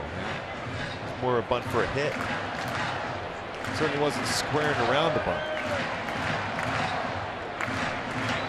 He was trying to bunt for a hit. It's not like he's fooling anybody because they're playing up at the corners. Yeah, if you're going to square, to go bunt here, you just square around and give yourself up to advance the runner.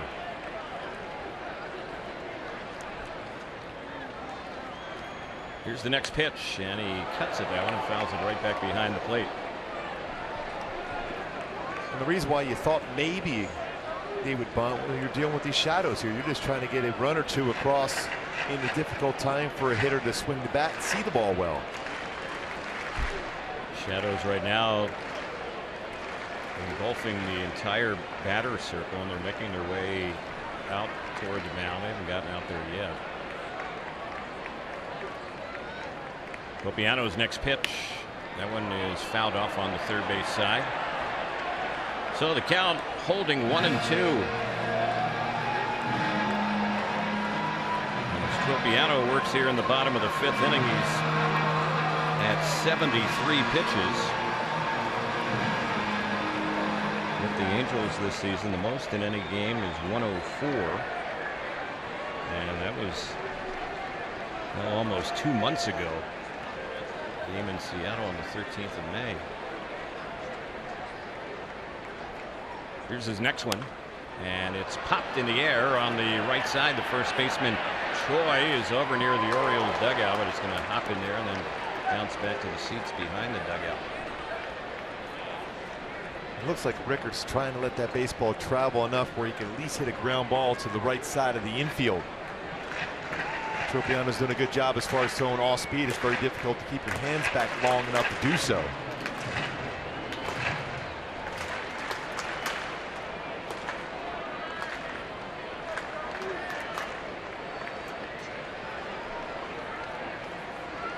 Rickard a year ago when he was in the Rays organization, strictly in the minors, and he was in A-ball, AA, and AAA last year. Now the catcher, Jet Bandy, wants to go out and have a word with Tropiano. Those two have certainly worked in the past when they were teammates in AAA as well.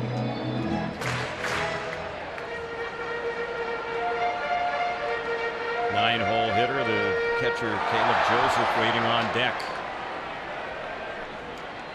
Been a quiet game so far offensively.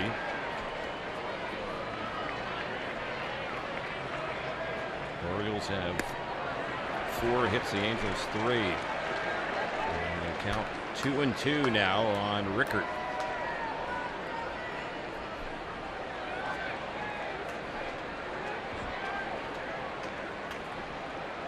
Tomorrow, when we wrap up this weekend set with the afternoon game, Tim Lincecum against Chris Tillman. And the next pitch, it's popped in the air on the first base side, a foul ball. The first baseman Choi comes about 2/3 of the way down toward home plate to make the catch. Well, you like to see him be aggressive like that, call for that baseball right away. Tropiano was there, Bandy was there, but Choi called them all off and made a nice play on that pop-up. So out number 1. Caleb Joseph will be the next batter.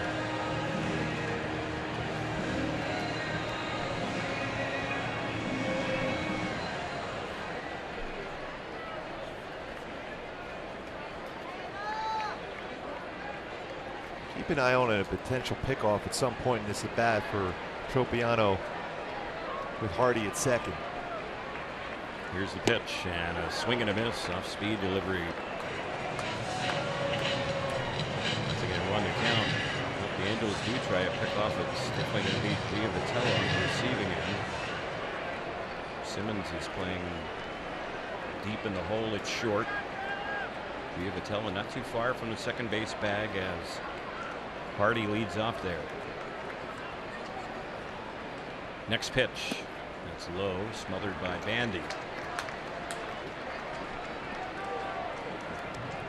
I think you notice with Tropiano, he really does that emphatic bringing that front shoulder back in when he's in the stretch position. The reason why he does that basically is a timing mechanism to make sure he keeps his front shoulder in as he delivers the baseball.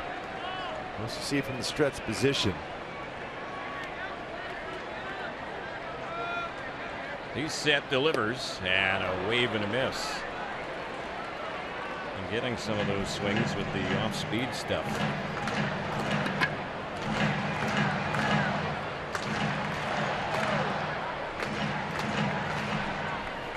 Last night in the opener here in Baltimore, Angels won at 9-5.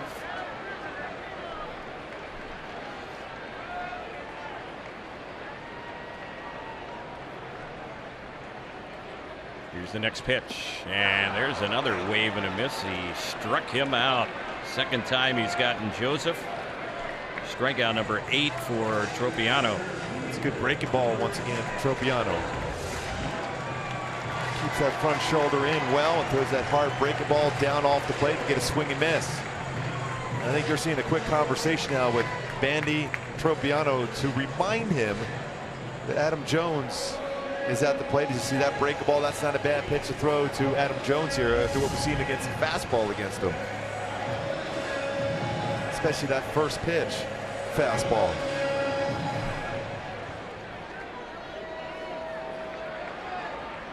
Jones a strikeout and a single.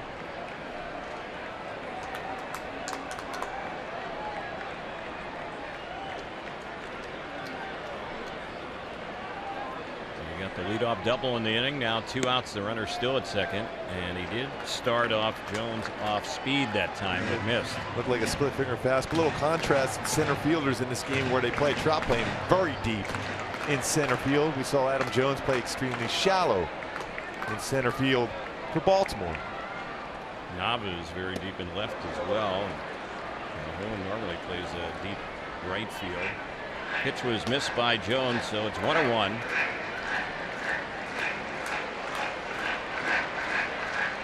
Adam Jones has been a very productive player for the Baltimore Orioles. He's now 30 years old. First year with them was the 2008 season. He broke into the big leagues in 2006 with Seattle. And here he lifts a fly ball into right center. It's not very deep at all. Cole Calhoun will make the catch. And after that leadoff double, Tropiano gets tough, retires the next 3 in a row. 6th inning coming up, 1-0 Baltimore.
Greater coverage of baseball.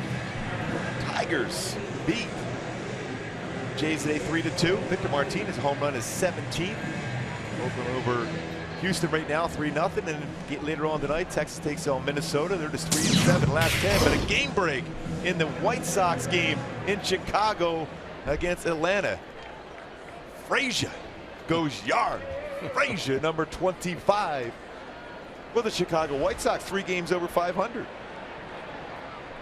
Cole Calhoun will lead it off, and he checks it that one and went around. You're mentioning that Minnesota-Texas game later tonight. Kyle Loesch has been called up to get the start in that one for the Texas Rangers. They have been reeling,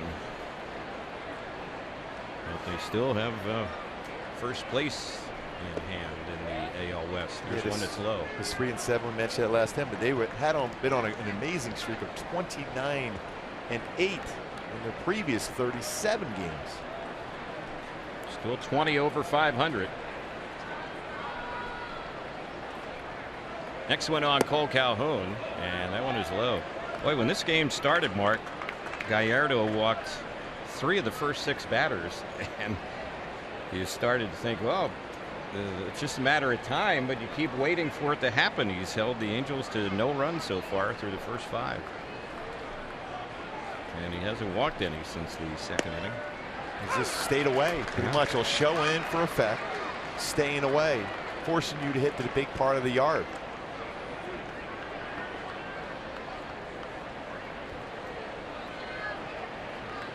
Two balls, 2 strikes.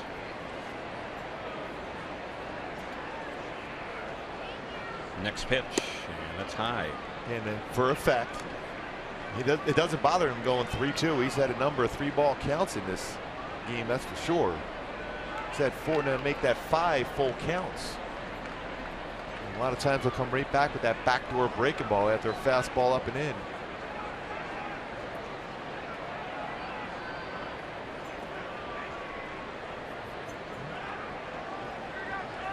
Calhoun getting adjusted in the batter's box. You see Trout waiting on deck.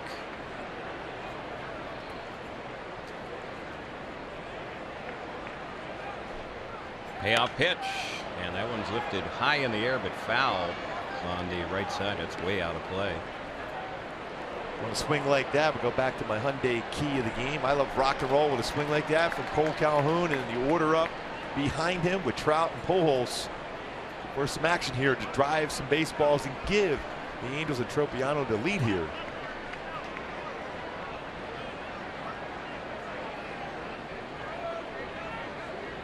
Again, the 3-2. This is grounded on the left side, out of the reach of Hardy, and that's through into left center field. So Cole Calhoun gets his first hit of the day. And that is the first time the Angels have had the leadoff batter on in an inning today. Well, we got one part of that. That was the roll. Now we're looking for the rock. That roll through the infield turn. Now Mike Trout up there to do some damage. You got to walk me through all this, Scooby. I catch on, but sometimes it takes a little extra time. Here's Mike Trout. And the pitch. He takes that one low. Trout coming into the game had only faced Gallardo 3 times. He had 2 hits against him. Today he is 0 for 2 against him.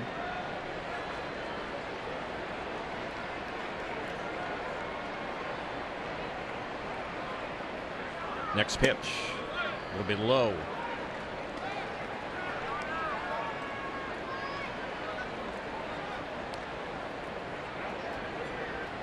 Angels have had 4 hits, but they've all come now in the last 3 innings. They've all been singles.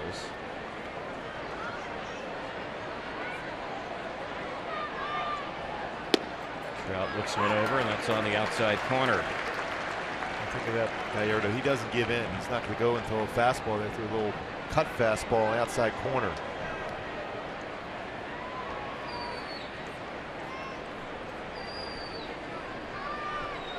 Been giving up a lot of home runs of late. Here's the next pitch. Trout takes that one. Called strike, 2-2. Off speed pitch. And not giving in on the fastball count. Doing a changeup.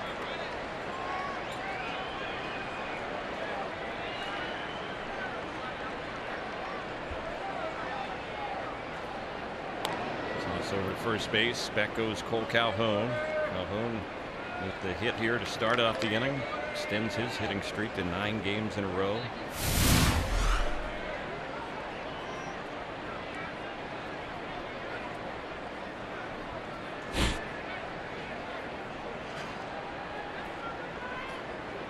Two-2 delivery. That's a little poke into right. That's going to fall in for a base hit. Played in on a hop by Rickert. So the Angels have something brewing with 2 on. Back-to-back singles to start off the 6th, and Albert Pujols, who singled his last time up, will be the batter.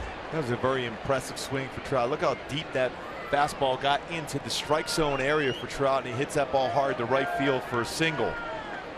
You know, a lot of trust in your hands and ability to have that coverage out over the plate. Trout once again using the whole field.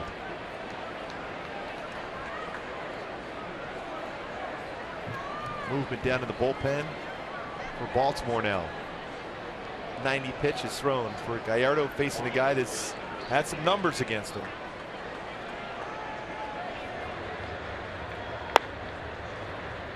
Gibbons down in the bullpen now for Baltimore. Michael Gibbons. And here's the pitch on Albert. That one is low. Boy, I'll tell you what, Adam Jones is just daring Albert Pujols to hit a ball to center field. Look how shallow he's playing with Albert at the plate. I mean, he usually plays shallow, but Albert has power.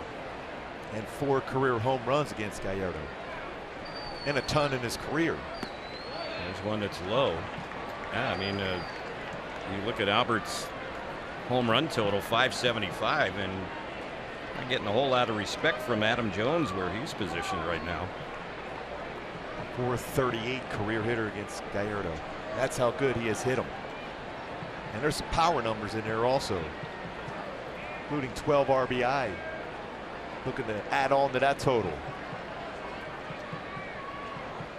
2-0 is the count. Next delivery, he takes that one all the way, and that one misses inside and high. 3-0. Albert has been very aggressive on the green light, 3-0, but he's expanded his strike zone. Albert looking to center one right now. Don't help him out. He will not give in. He will not challenge the middle part of the plate unless it's a mistake.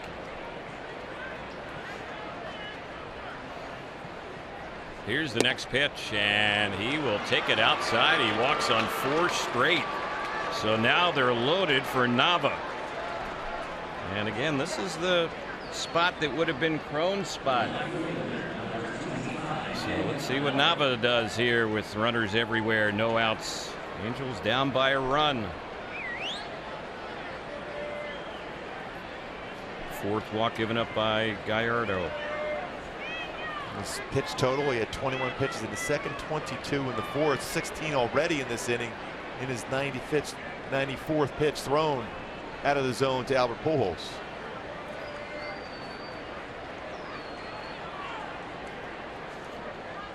Nava getting ready to bat with the bases loaded. One situation before today with the bases loaded. 0 for 1. Only time up with the bases loaded this year, he struck out. He has 2 career grand slams. Here's the pitch, and he hits this one well.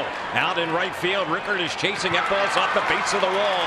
1 run scores, a 2nd run will score, and Nava with a long 2-run single gives the Angels a 2-1 lead.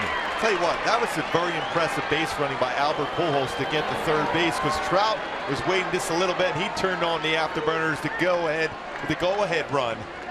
The great base running by Albert, and a perfect swing from Daniel Nava. Tries to go inside with a slider. He was ready for that inner half of the plate, and he rocketed it off the wall. But Rickard got it in quickly. Just a little bit high throw, allowed 2 runs to score. So that'll be a knockout blow. Gallardo will be lifted. A pitching change coming up here in the 6th.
Nava giving the Angels a 2-1 lead with the bases loaded. Going back to the base running here by Albert, as this baseball is squared up by Nava. You got Calhoun going back to the base, Trout going back just in case it's caught, but Albert reads that right away off the wall and cruises easily into third base. Excellent base running by Albert. And time now for in and out. Who's in, who's out? You see Gallardo a little bit upset, lifted, and Michael Gibbons is the new pitcher for Baltimore, 26-year-old right-hander. He's a former shortstop who switched to pitching just a few years ago, and his first delivery here, that's way low and inside on Ji-Man Choi. And his fastball is 92 to 96. He'll have a slider and changeup. That arm angle looks like he's throwing as a shortstop. Gibbons has won 6 games as a reliever this year, 6-1 record, 34th appearance, 3.52 ERA. He's been a big strikeout pitcher this season, and there's a wild pitch by the catcher Joseph. Breaking from the plate was Albert. Now he jams the brakes on and gets back to third. That's a good decision, because that fastball was firm back to the backstop. They could have had a play, unless you're going to score, especially with no outs, as Cole and Trout are laughing at Albert how quick he got back to the base. overthrown pitch right away. Joseph's back there, and Gibbons is right at home plate. They're going to get him at home. Good decision for Albert to go back, but also good decision for Nava to get into scoring position himself.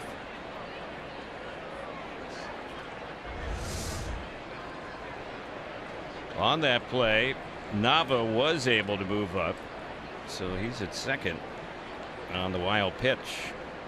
And here's the next one on Choi. That's another pitch low and in, and boy, that was a good stop as well by the catcher Caleb Joseph. I mean, all three of these pitches almost the exact same spot, well off the inside corner. And we know they're trying to pitch Choi inside, but these pitches are way inside. Next delivery, that's low and inside. Gibbons was a second-round pick of the Orioles, and Choi is going to take first base there. So he had trouble locating to him. That's going to reload the bases.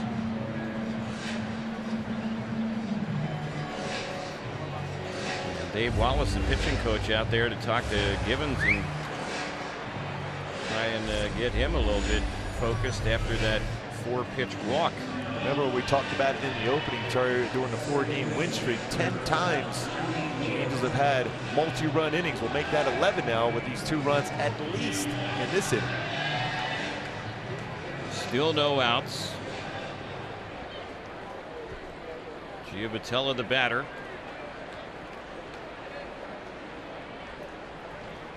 And here's the pitch on Johnny. And that's in there. That's the first strike thrown by Gibbons. Giovitella 3 for 9 with the bases loaded this season in his career. 429 batting average. Impressive.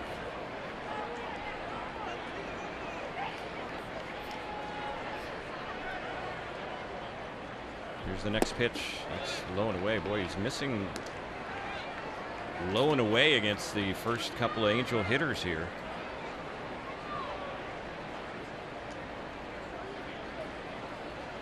We have Albert, Nava, Choi on the bases. Giovitella looking to drive a ball. And he lifts this one high in the air into shallow right field. Rickert is under. I don't know if it's deep enough to get Albert in, and there will be no advancement whatsoever. Albert only strayed a couple feet off the bag, so that's a shallow fly out, first out. Boy, that's one of those pitches too for Giovitella where he has been so good. That was right down the heart of the plate. He was looking to hit something in the air, but got underneath enough to pop it up to shallow right. Well, you can kind of sense why Buck Showalter has gone to Gibbons in this situation. He'd like a strikeout or two. He didn't hit one there, but he got the out. But Gibbons is definitely a strikeout pitcher. And here's one that's bounced off the left side. It caroms over the shortstop. They go to second and the relay to first, and that's a double play. So Gibbons comes in and gets the job done. Angels have a 2-1 lead. Bottom of the 6th we go.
it matters during our 70s themed weekend when the Angels take on the Chicago White Sox on Saturday, July the 16th.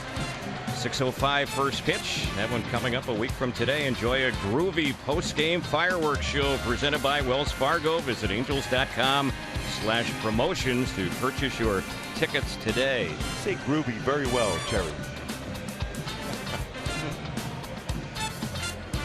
So the Angels have the lead in this ball game, but boy, you were hoping for maybe a little bit more in the top of the inning.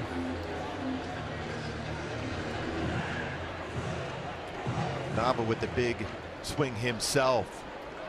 Lined it off the wall in right, scoring 2. Kim, the first batter up for Baltimore, and he lines a base hit into left center field. First ball swinging. And with the shift on, it's a right by the spot where the shortstop, Anderson Simmons, could have been playing. See the 3 infielders on the right side of the infield. He stays back, and he was trying to hit the ball that way. Did a very nice job of letting that baseball travel. Kim, who had a hit last night, gets his first one here today. And the batter will be Manny Machado. Into a ground out his last time up, and strikeout double play his first at bat. Takes that one low.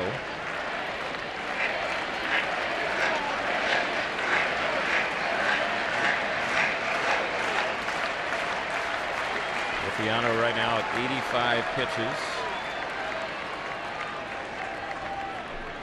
Here's the next one, and that's in there. 1-1. Good changeup there in the fastball count. Tropiano has a plus changeup.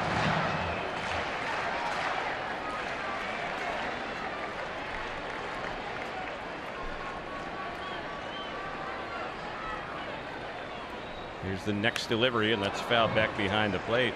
Tomorrow, when the Angels wrap up this series against the Orioles, Tim Lincecum will get the start. It'll be the first time he's ever pitched at Camden Yards, only the second time he's ever faced the Orioles, and the only other time coming into that outing tomorrow was on the 16th of June back in the 2010 season. So over 6 years ago between appearances for Lincecum against Baltimore, and he had a 10 strikeout game in 6 innings against him, but that was a long time ago.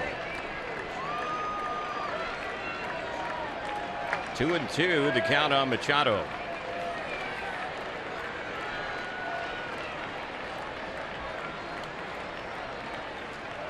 Next pitch popped in the air into right field. Waiting for it to come down, and squeezing it is Cole Calhoun. Great location to that pitch. Off the outside corner. Machado looking some other pitch. Got a fastball instead, and off the end of the bat, routine fly ball to right. Well executed by Nick Tropiano.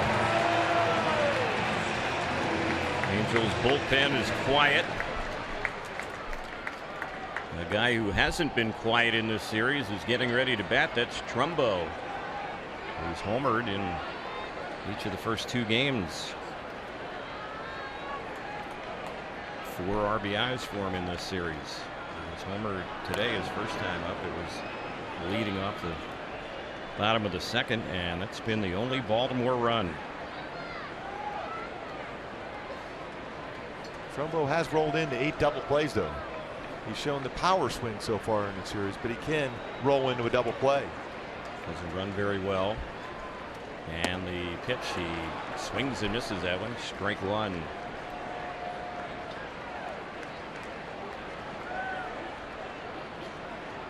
Eight strikeouts today for Tropiano. Coming into the 6th inning, he had at least one in every inning. Here's the next pitch. Low, good block by Bandy.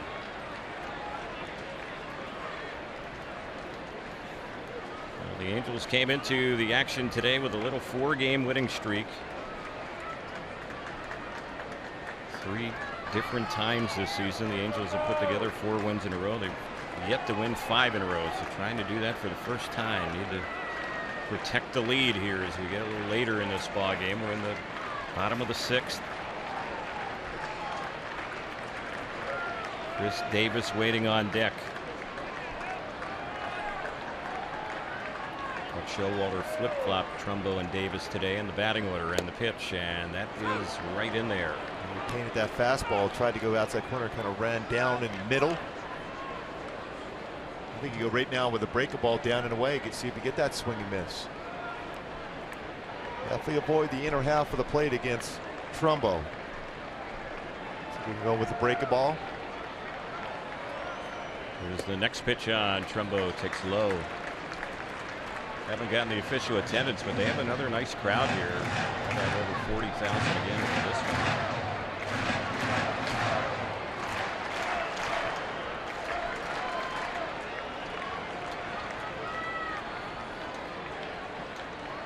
Two balls, 2 strikes, the count.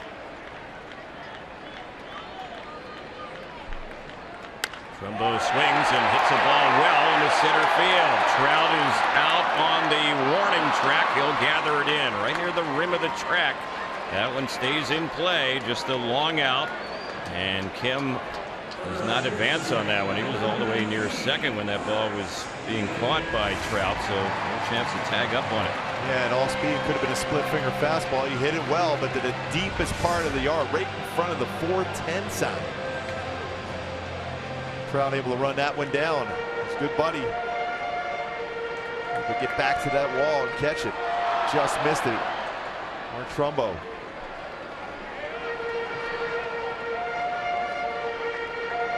So here's Davis. Been fairly quiet so far this weekend. 1 for 5 against Angels pitching. The one hit his first time up today, a single. Left-handed batter with very good power.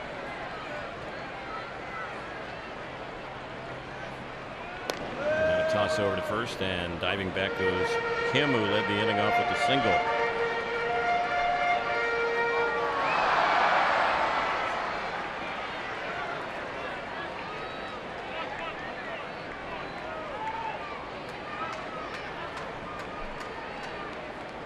And a toss over to first base, and Kim is back. And you see Kim and Choi, both natives of South Korea. Ji-Man Choi was saying earlier today he has competed in the past against Choi, has competed against Kim, and doesn't know him all that well, although they are countrymen, and he's excited to be back with the Angels today and know that he was going to compete against them at the major league level. How cool is that for anyone watching this in South Korea to be able to see that?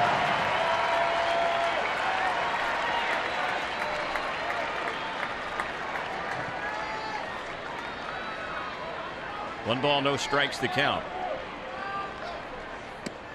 And tie it away.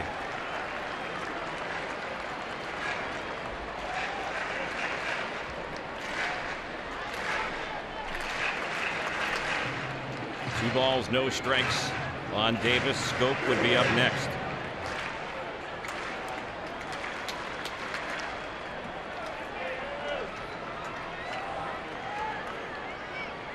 Tropiano is ready and delivers. And this one was lifted high in the air into right center field. Should be an easy play. Waiting for it to come down. Squeezing it is Trout.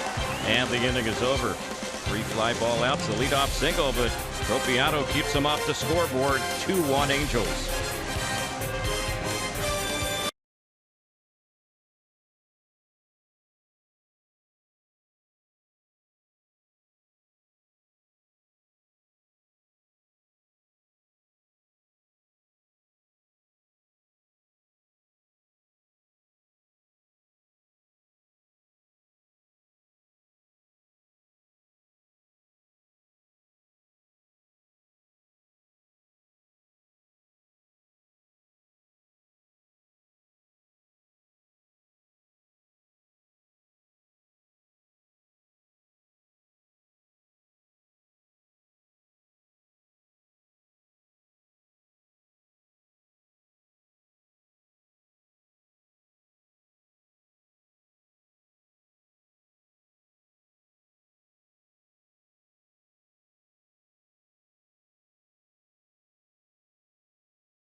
Calhoun with a single, run scored. Same with Trout. Albert, single. Big RBI single. 2 RBI single, I should say, by Nava and a walk. A couple walks by Choi. And some bottom of the order success, too, with a couple hits. Bandy with 1, Simmons with 1. And the Angels, talk about how well they've been swinging the bat. Last 7 games, just under 9 runs per game. And Tropiano would love to see some more runs now. Well, Tropiano has given the Angels 6 innings so far today. And we see some action starting in the Angels bullpen as Andrelton Simmons will lead things off. Singled his last time up to extend his hitting streak to 11 games in a row. So he faces Givens, and the first pitch, cut and a miss. JC Ramirez is the pitcher warming up for the Angels in the bullpen. An elevated bullpen behind the wall out there in deep left center.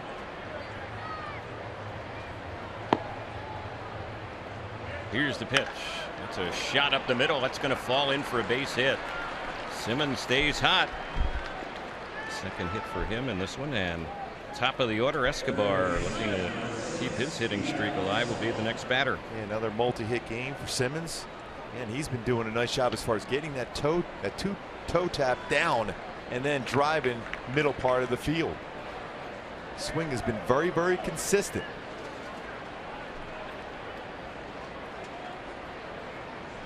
Would not be surprised right now. I think it's one of those times where Mike Scioscia's trying to expand and lead here, maybe put a hit and run on. Trusted Escobar, especially because he hits the ball so well the other way on the ground.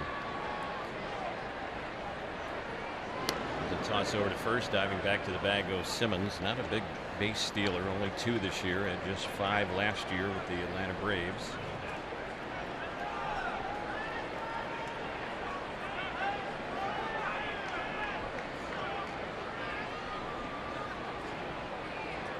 Escobar hasn't gotten the ball out the infield today. There goes Simmons, and the pitch, it's nubbed out near the mound. Only one chance for an out first base as Givens will throw out the Angel leadoff man, Yunel Escobar. But moving up to second base is Simmons. The Angels have a 1-out base runner for Cole Calhoun.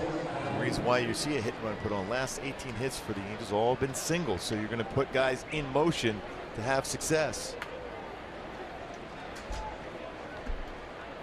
Calhoun had a single his last time up.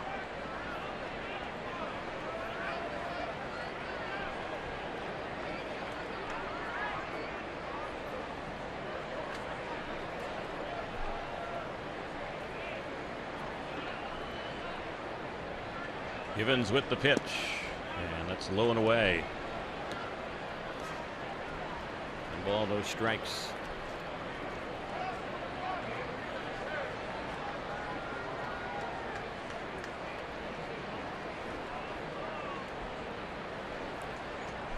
Givens spent the first 3 years in his pro career as a position player, a shortstop. Didn't hit much. He always liked his arm and converted him to a pitcher. He goes at 6 foot even, 210 pounder from Tampa. And what, his splits aren't real good. 172 right-handed batters against him, but left-handed batters 413.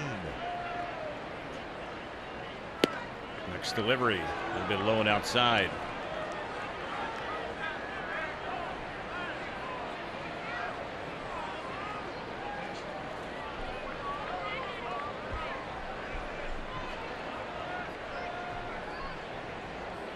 Waiting on deck for the Angels is Mike Trout.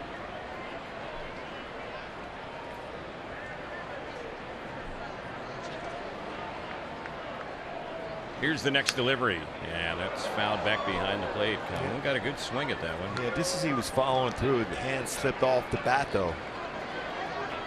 Get some pine tar. Some sticking to be able to make sure you get able to keep that hand on the bat on the follow through.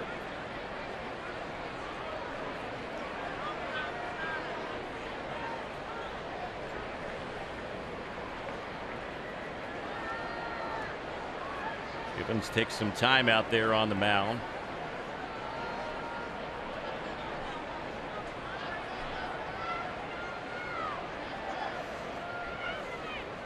Peeking at the base runner Simmons. The pitch. This is bounced to Schoop. Backhands. Has time. The second baseman will throw out Calhoun, and Simmons goes to third.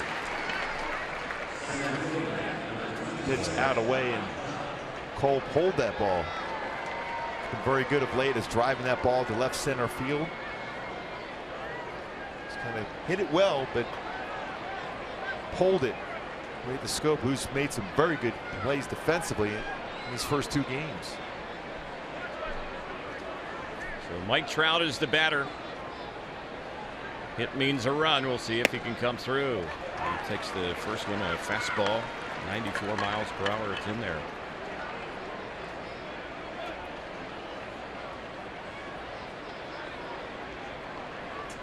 Trout has had a good month of July. He'll be representing the Angels Tuesday in the All-Star game in San Diego. The American League will be the home team in that game. So they will bat in the bottom of each inning, even though they play in a National League ballpark. Here's the next pitch. It's a called strike. 1-2 on Trout. Looks like we might see another slider here. Very important for Simmons to recognize that just in case he bounces it. One wild pitch for Givens this year, though. Trout takes that one inside. Fastball.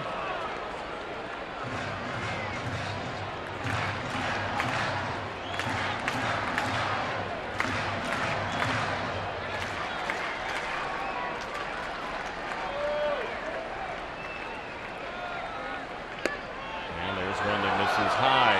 Another fastball. So full count. That was pretty close on that one. First at bat for Trout was called out on a high pitch. It was a little bit off the strike zone, but this gets the upper part of the strike zone, hits the target very well. Givens does. Joseph keeps that glove out, but Trout got that call. Here's the 3-2 delivery. Trout swings at it, fouls it back behind the plate. As normal, seeing a lot of pitches again in at bat for Trout, averaging 4.41 pitches per plate appearance.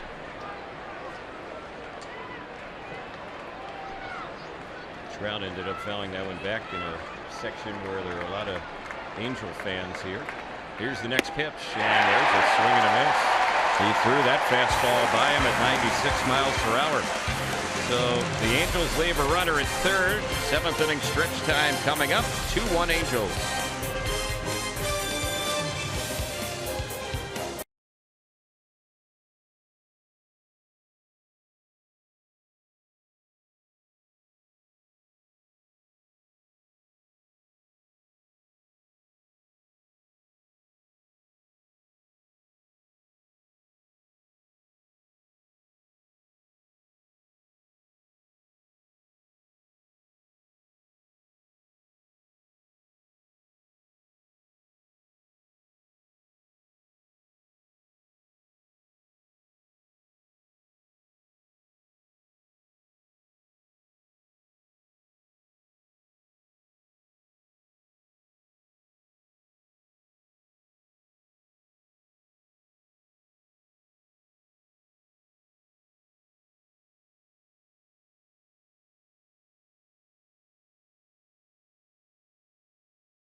This telecast of Angels baseball on Fox Sports West is brought to you by Heffernan Insurance Brokers. Insurance and financial services for you and your business.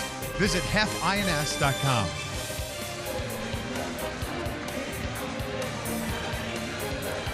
Here in the bottom of the 7th inning, the Angels will go to the bullpen for the first time, so J.C. Ramirez will take over.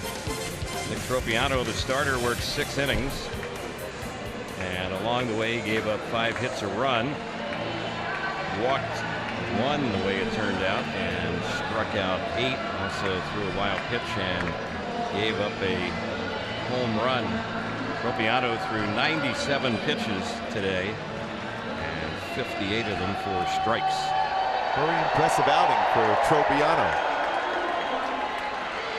So J.C. Ramirez will take over. We saw him work a scoreless inning in last night's game.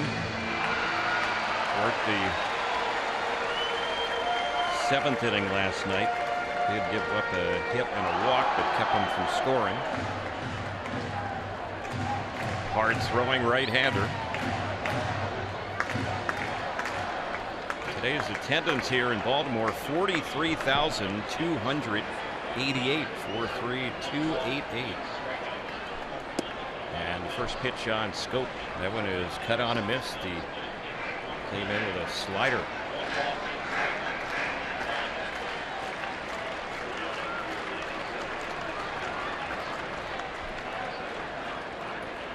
Next delivery, there's a swing and a miss. Went right back to the same pitch. That's a good hard slider once again. Just maintaining his balance, not overthrowing. Ramirez with the Angels, 8 strikeouts in 7 2/3 innings. Allowed 2 runs. And this is his 8th appearance with the Halos.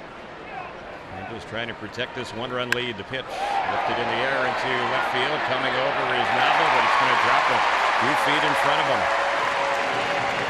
So that is a 2-strike leadoff hit. Schoop is on.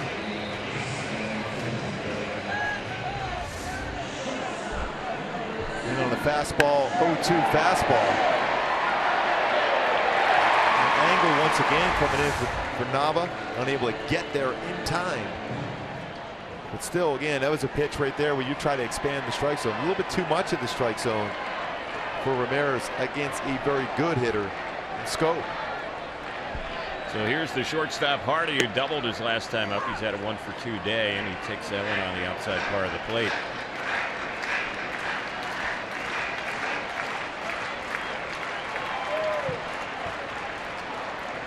J.C. Ramirez, in the brief time he's been with the Angels, top out at 99 miles per hour. Here's the next pitch, and that one fastball, it's low and away. Ramirez has pitched in the majors with the Phillies, the Diamondbacks, the Mariners, this year with the Reds. Now with the Angels. Toss to first, back to the bag goes Schoop. Just 1 stolen base and 2 attempts for Schoop this year.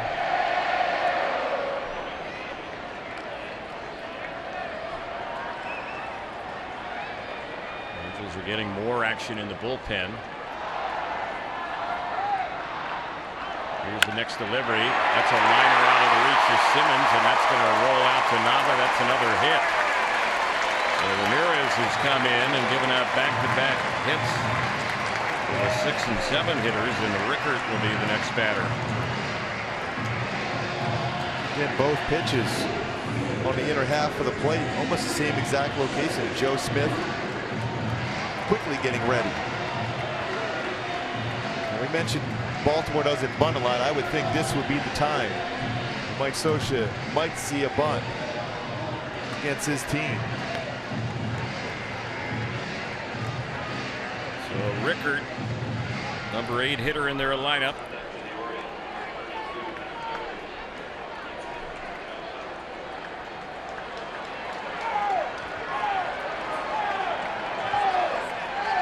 Ed Wieters is waiting on deck to pinch hit.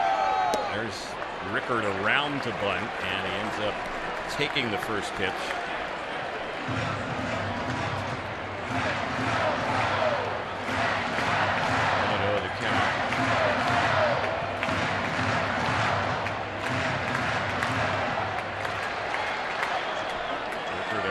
sack bunt this year.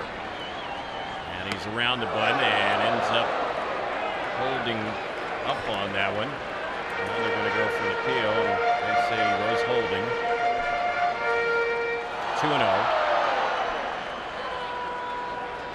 See if he did bring that bat back. High pitch.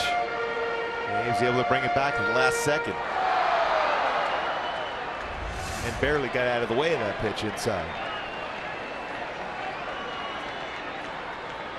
There's the 2-0. He's around the bunt again. Drops it out in front of the plate. It's fielded by Ramirez. One play first in time. But the sacrifice does advance the two runners. Now they have them at second and third with only one out. And Wieters will be pinch hitting for Joseph. That'll be a 1-4 sack bunt. Mentioned Wieters with a lot of big hits in his career versus the Angels. Mike Soch looking on. Going to go after him here, especially with Adam Jones on deck. Although you get a double play with him, he goes righty versus righty. Hoping that Wieters not quite ready to try to catch up to the fastball from Ramirez being on the bench today. So their all-star catcher will pinch hit.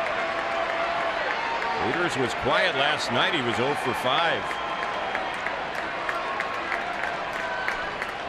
Here's the pitch. He takes it for a called strike.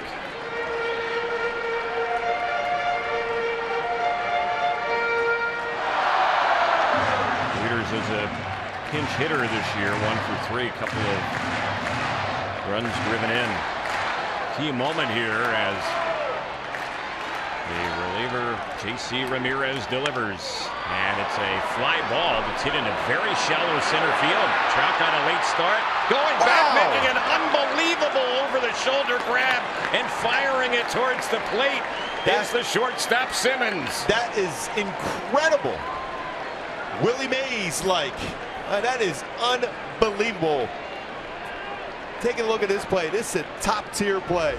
Brought to you by Arco. Playing in, and look how far Andrelton Simmons goes to catch this baseball over the shoulder. We talked about it before, Terry. I don't think I've ever seen anybody cover that much ground on a pop-up, and that is just unbelievable. That was magic right there. It really was. The ball just disappeared in his glove. There's no way. That ground he covered, the distance. And they don't score either. No. You know, they get the out and the runner doesn't score from third. He's anticipating that baseball being down first and foremost, but you also know the arm strength of Simmons. Mike Soch is going to make a pitching change. Joe Smith had been warming up. You see Simmons, and what a grab it was. Angels still have the lead. Pitching change coming up in the bottom of the 7th.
is 2-1 here with 2 outs in the bottom of the second. The only reason why they are still leading this game is Andrelton Simmons. Look exactly where he's playing. He's playing in, and how far he's got to run straight over the shoulder to catch this baseball. Presence of mind to get it in quickly also, so no run scored. Rivera's going, you know what, if you're on the mound there, you're thinking there's absolutely no way you're getting it out on that one. He had a run at absolute full speed, and it's a wonder how he was even able to keep his eye on where the ball was going. Yeah, he had no angle to go for, which makes it easy. He's going straight back. Yeah. Well, I've said it all season. He's a difference maker defensively. What a play. So it's still a 2-1 Angels lead. Joe Smith is the new pitcher. Last time we saw him a couple days ago against the Tampa Bay Rays, he gave up a run in an inning of work. And he comes in here. They still have runners at second and third. Batter is Adam Jones, 2 outs. A hit. The Orioles probably take the lead, and out. The Angels will take the lead to the 8th.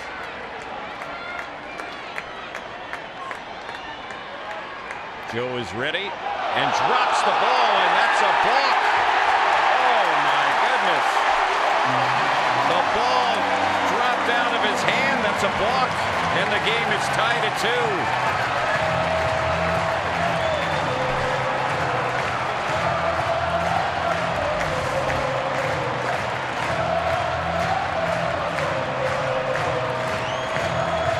Things you don't see really ever.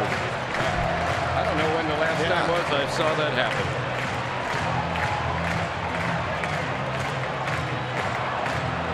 Wow, what a bad break right there. The other runner is awarded the advancing base, so Hardy is at third. Scope scores on the balk. Let's try to quickly forget that. If you're Joe Smith, been around a long time. He's been very good as far as just moving forward. 2-2 ball game here in the bottom of the 7th. The pitch and a check swing. They say that Jones was holding. 1 ball, no strikes. Boy, after that miraculous play by Simmons, and then you have a balk bringing in the tying run. And a drop ball by the pitcher. 2-0 now on Adam Jones.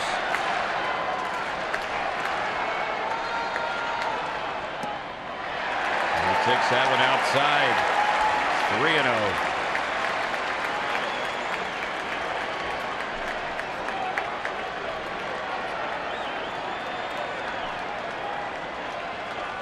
And the next delivery. That's right in there for a called strike, a sinker.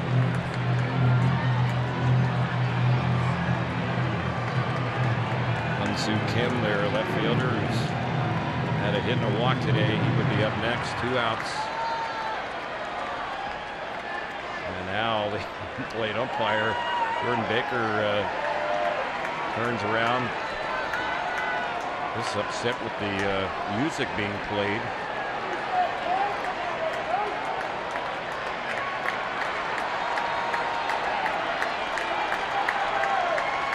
Here's the next pitch, and that one misses. He walked him. Going back to that balk by Joe Smith.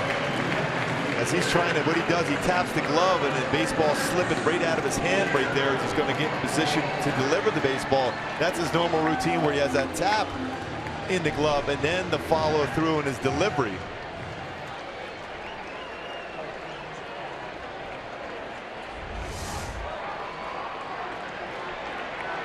So here's Kim at the plate.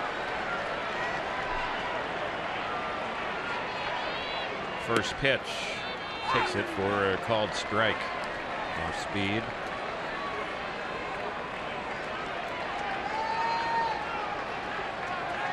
Kim has only driven in 11 runs this season. He has not had an RBI so far in this series, although he's Had a pair of hits. Here's the next pitch. He takes that one low. Same pitch, but low. 1 ball, 1 strike. Even you go back to that play by Simmons, he had to go back on that with 111 feet to make that play.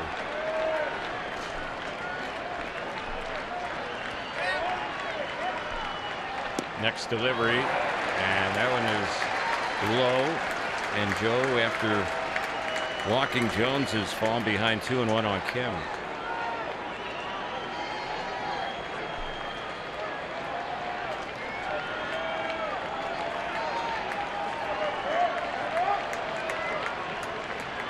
Joe Smith, the second reliever in the inning, delivers right in there.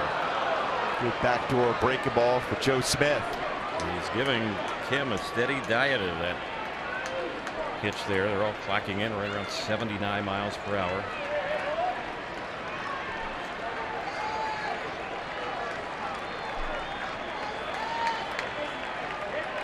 Two-two, and that one is waved at and missed, and that was a sinker. He gave him the harder stuff there, struck him out. The inning is over.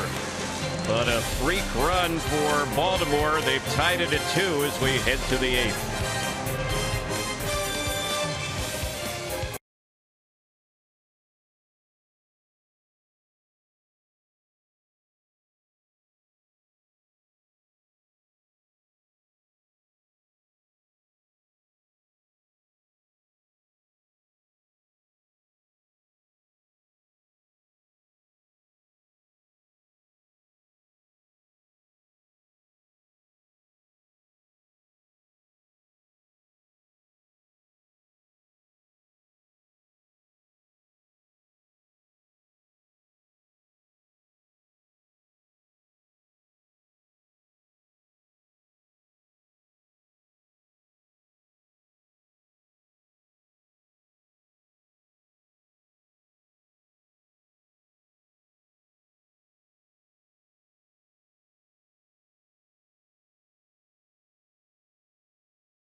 Baltimore. I'm Patrick O'Neill, and wow, what a bottom of the 7th we just saw. Hope you stick around after this one to join us for Angels Live, brought to you by your SoCal Mazda dealers. I'll be joined by Jose Mota, and already in that bottom half saw the best play by a shortstop I've ever seen. I've never seen a pitcher just drop the ball for a balk like that. We got ourselves a tie ball game. But you know, there's one section here.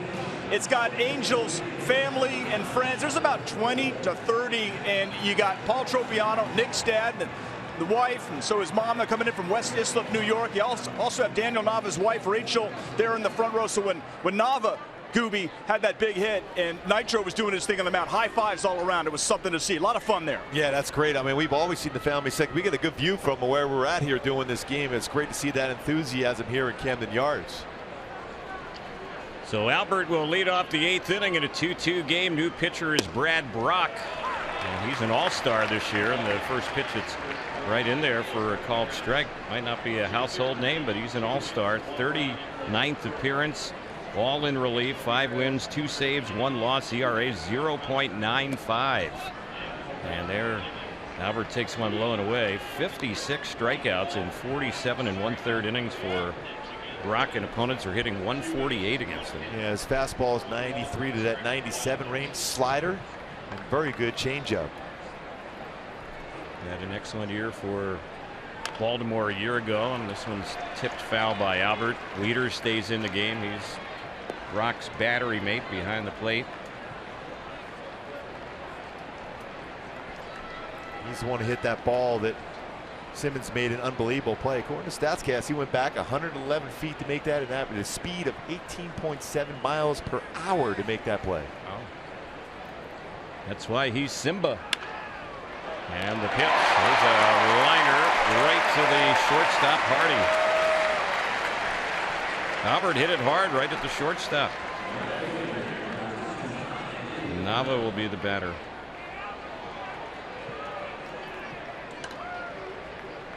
That's all you can do is square up a baseball, and Albert did so. Hardy positioned perfectly to be able to catch that line drive. Now we're looking for a big game. This one with the 2 RBI. See if he can try to turn on one here. Giving up there the right field where it's going to carry well. First pitch on Nava, that's up and in. Brad Brach was a 42nd round pick of the Padres in 2008. Went to Monmouth University. And the pitch, that one is inside. I don't even think the draft goes 42 rounds anymore. No.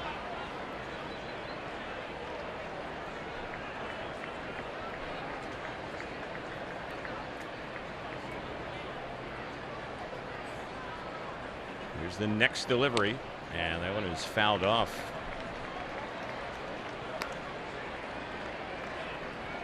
A couple of the Orioles relievers.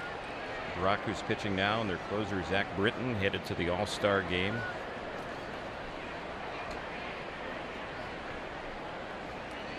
Pitcher they're hoping to get back soon is Darren O'Day, who's been very solid for them for a number of years now. He's been on the disabled list with a hamstring injury going back to early June in the pitch. Lifted in the air into right center. That's going to fall in for a base hit. Jones will cut it off. He'll hold Nava to a single. But Nava on base for the 3rd time today. 1 out single here in the 8th, and Choi will be the next batter. Yeah, an anticipated base runner for Daniel Nava. He's had a good game. His wife happy right there with that swing. Todd Cunningham will come in to run, and then he'll likely stay in the ball game in left field for Nava. So Nava leaves. He went 2 for 3 with a couple of runs batted in. His bat's starting to heat up a little bit. Especially with no CJ Cron, you're looking for some balance down in the lineup. Toss over to first. Cunningham gets back. He has pretty good speed.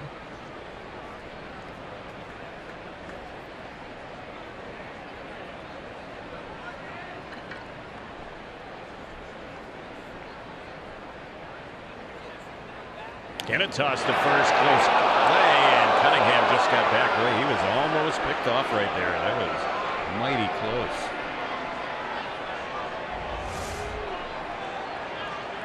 Big lead, and the smart decision by Cunningham to go to the back part of the base, a longer tag for the first baseman. Otherwise, he's going to get him.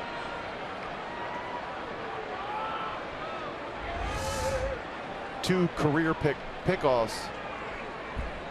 The Rockies allowed 30 stolen bases in 38 attempts in his career, so you can steal against him. Choi takes that one in there. Fastball 93.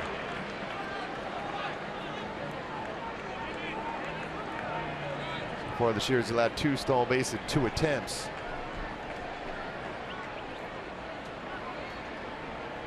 The infield at double play depth. 8th inning. The Angels and the Orioles deadlocked at 2. G-Man Choi just rejoined the Angels today in the lineup. And again, a toss over first base. Wieters has thrown out just under 26% and 25.9% of would-be base stealers. And we talked about the hits of late for the Angels. A lot of singles. Again, it's going to force the issue to try to be aggressive, trying to steal a base potentially.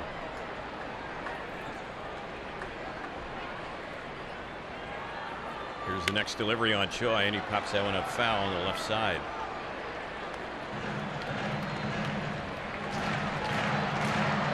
Angels are hoping that Choi will be a spark offensively. He's had only 1 big league hit, so time will tell. He'll be getting some at-bats in the absence of CJ Cron, who fractured his left hand last night. Go for some extra base type hits too. Next pitch, Choi takes that one in. Choi is a patient hitter. That's one thing. Even though He only had the one hit his first go around with the Angels earlier this season. Picked up a few walks.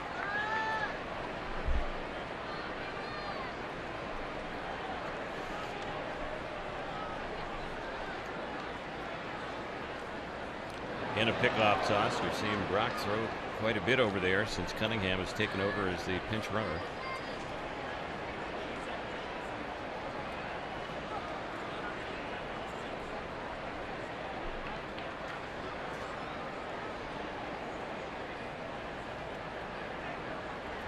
And the next one on Choi. Fouled off, left side, out of play.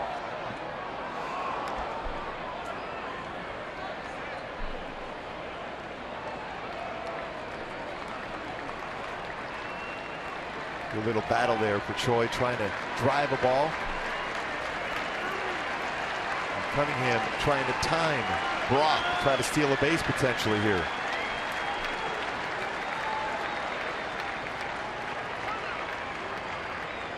Choi asking for time.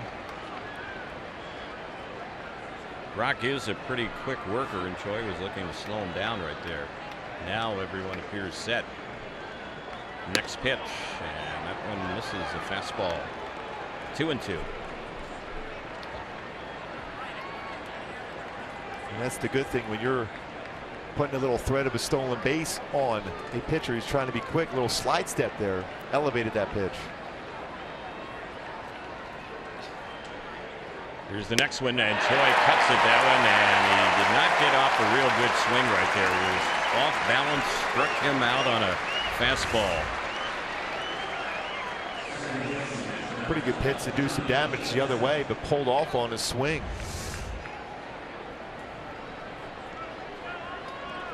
So Giovitella is the next batter.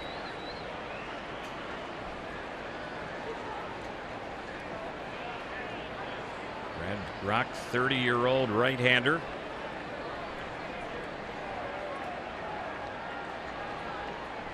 Here's the delivery on Giovitella. That's outside.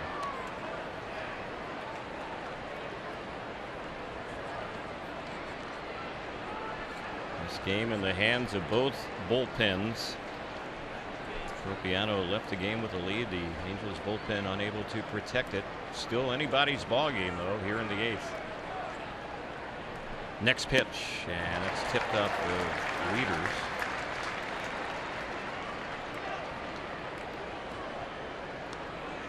One ball, one strike. Giovitella, that last at bat he had with the bases loaded, was trying to drive a ball in the air and just missed one. End up shallow fly to right field. But a pitch he generally will drive very well.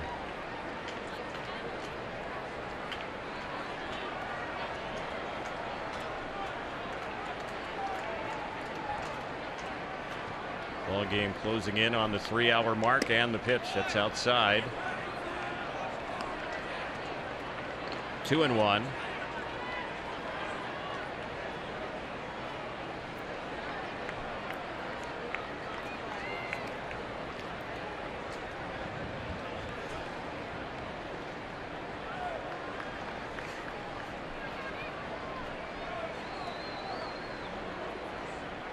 And the next delivery.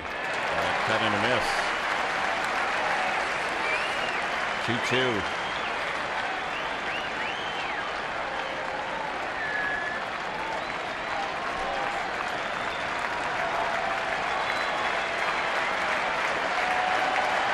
Angels today have left some people on base. Stranded 7. 5 of them in scoring position. The Angels have left 3 on it. Third, 2 on at second. Cunningham draws another throw, dives back to the bag safely. It looked like he was going on that one. He had a pretty big lead.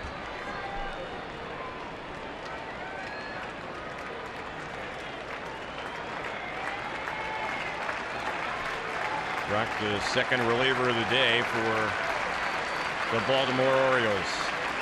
2-2 count on Giovitella. He cuts at it and fouls it off on the right side.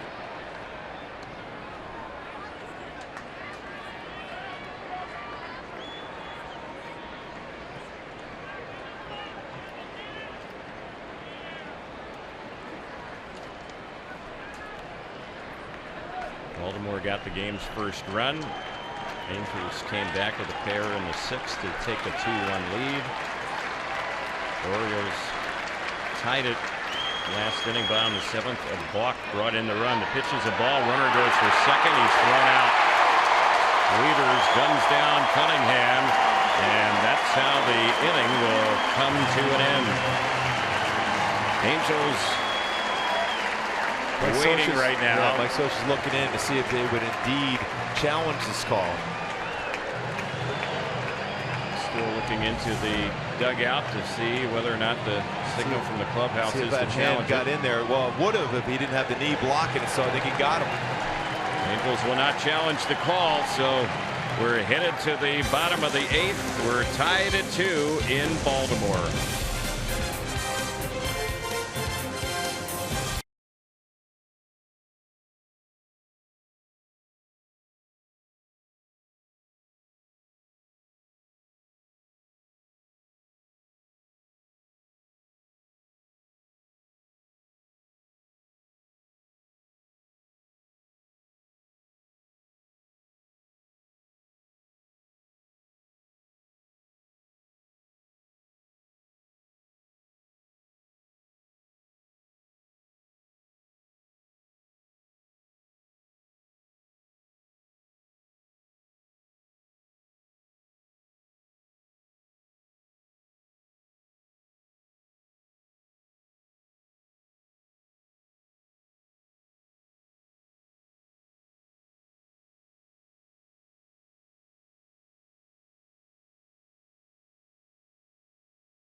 TV Premium, the #1 live streaming sports service. It delivers everything you have to come to expect and more. Watch every out-of-market game live in HD.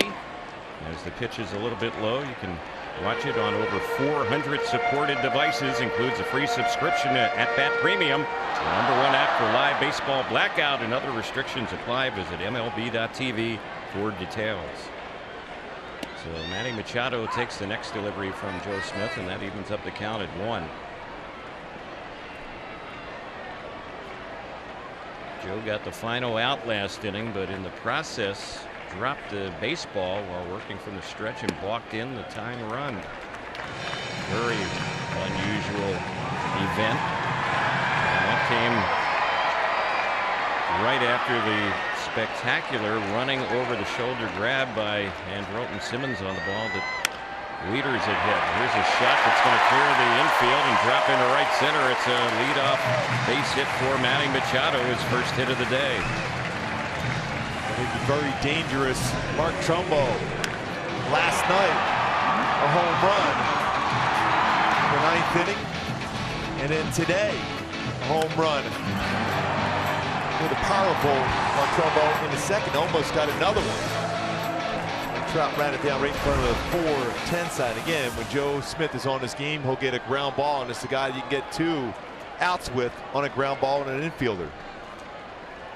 Giovitella shaded towards second base. Trumbo takes that breaking pitch in there for a called strike.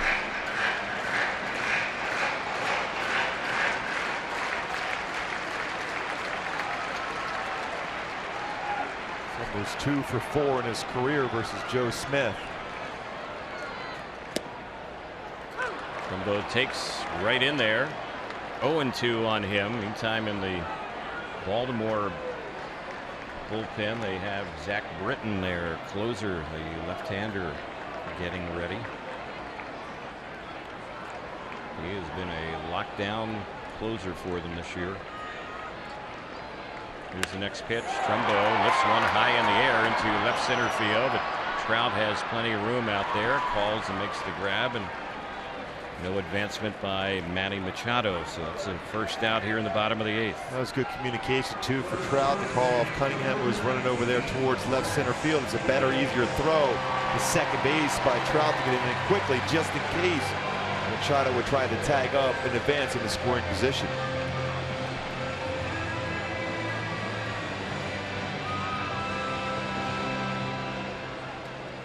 So here's Davis.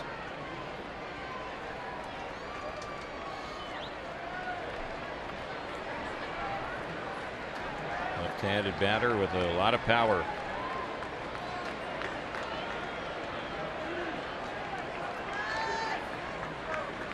Pitch on Davis, way outside.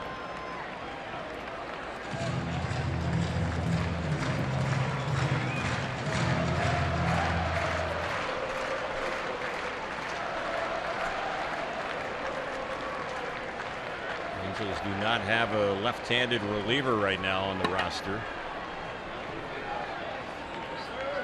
Joe Smith facing this left-handed batter in the pitch, and that's outside. 2-0.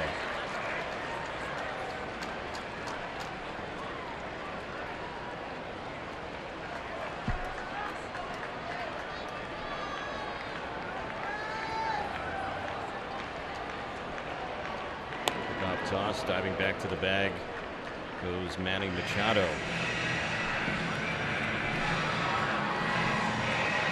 Manny Machado, for whatever reason, isn't running this season. He has not had a stolen base. He had 20 a year ago.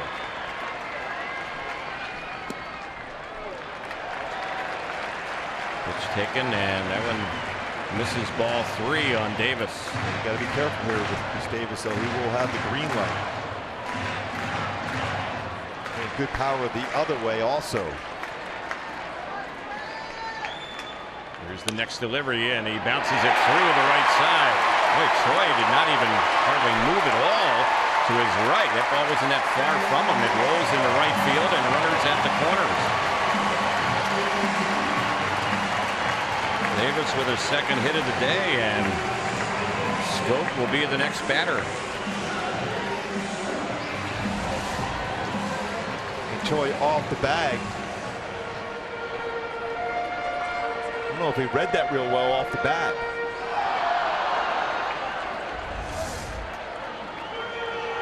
So now Joe Smith is in trouble. The Orioles have the go-ahead run at third base.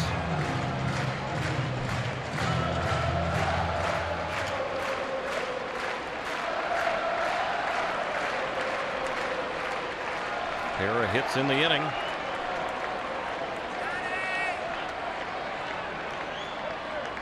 Pitch on Schoop. He fouls the first one back behind the plate. And he's always very aggressive. So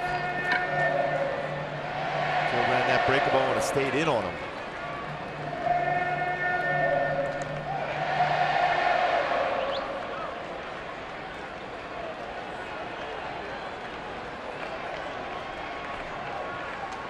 Angels and the Orioles here, 8th inning, a nail biter in Baltimore.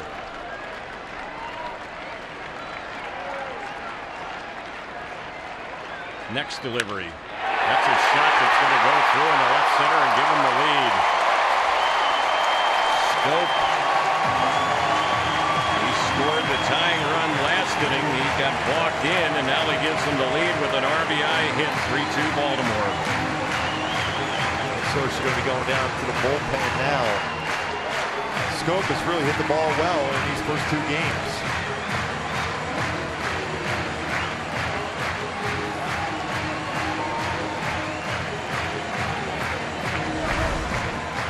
You see this pitch, it was out over the plate. Schoop stayed back on the well and lines it into the outfield for a single, an RBI.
Fans, don't forget, don't miss the biggest stars in baseball, led by the Angels' Mike Trout, as they all get together on the same field. It's the 2016 MLB All-Star Game Tuesday, live from San Diego, only on Fox.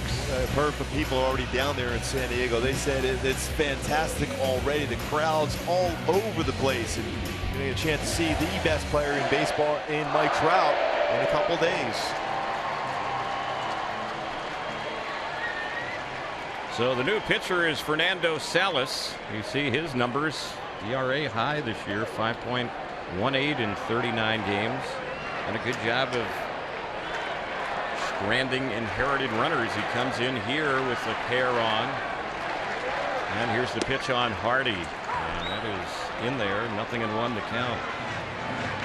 Dave Smith, who leaves, went 2/3 of an inning, got an out last inning, 1 out this inning, allowed 3 hits along the way, a run, 2 on his property, walked 1, struck out 1, and also committed a balk. Here's the next pitch. Hardy bounces it right between the legs of Salas, but fielded by Giavotella, touches the bag, and then throws to first base, and that's a double play. It was better that he didn't touch that baseball. Well, it split his legs, but it turns into a pair right there. It's 3-2 as we head to the 9th. Baltimore on top.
Ninth inning, the Orioles bring in their closer, the all-star Zach Britton, and he has been lights out this season. He has not had a single blown save this year, and he will be looking for his 26th consecutive save this season.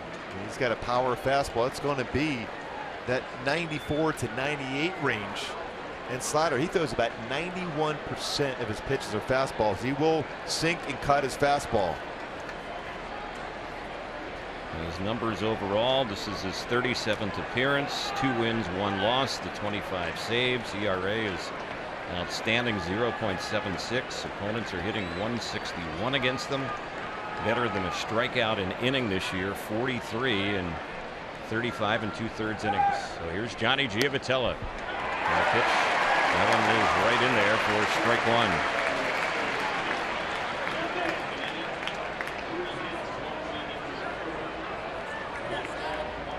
Britton had 36 saves a year ago and 40 chances.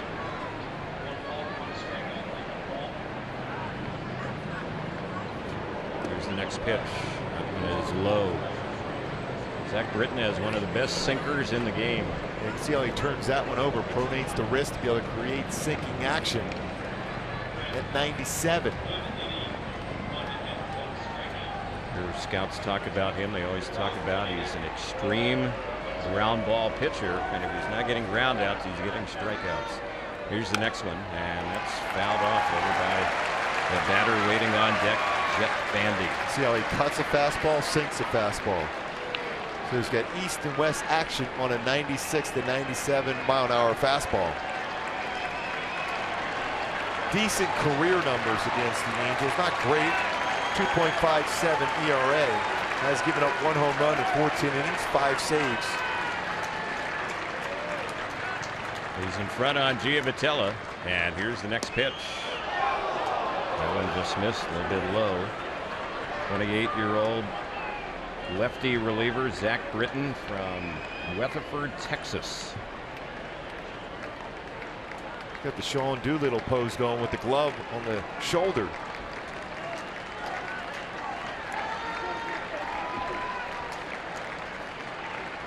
Here's the next pitch. Grounded right to the shortstop. Hardy has it. His throw in time. 1 gone here in the 9th.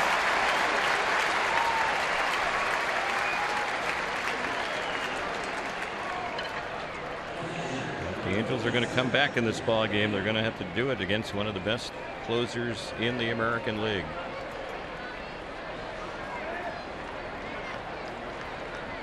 Bandy 1 for 3 today, the 8-hole hitter.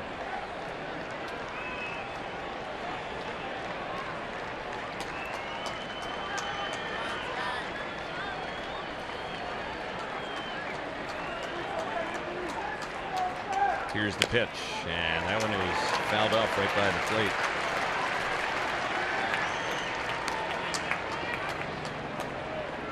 See that movement on his fastball there. It started out middle part of the plate and ended up down and in.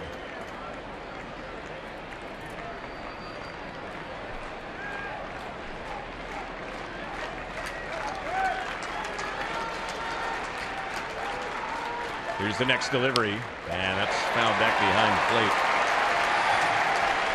Going back to the start of last season, Britton's success rate in save situations 94%. So you have a 6% chance to get him here in this inning. Doesn't mean it can't happen, but the odds are kind of stacked against you right now. Here's the pitch. Chopped on the third base side, hugging the line, fouled. Eventually rolls about 3/4 of the way up there.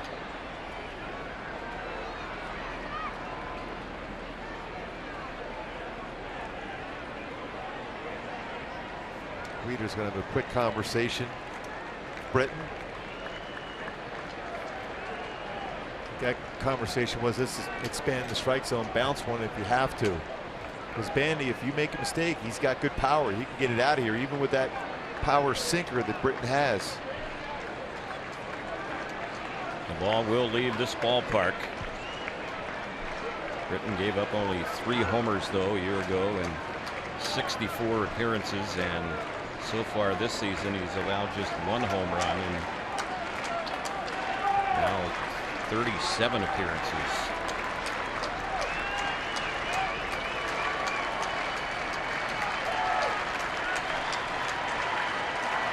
Two strikes to count. Next pitch, and that one bounced away from the catcher. Weeder's been on. 1-2.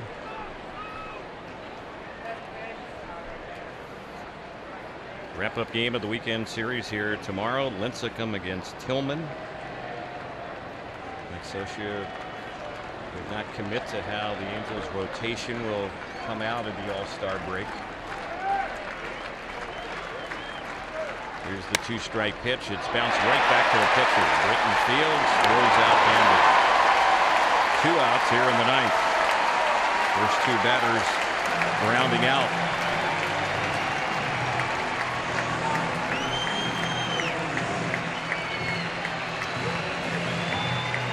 We love to find a way. There's a crowd on their feet right now to see Escobar get a chance to hit in this inning. That means Simmons would have to get on base, whether a hit or a walk. He's already got 2 hits.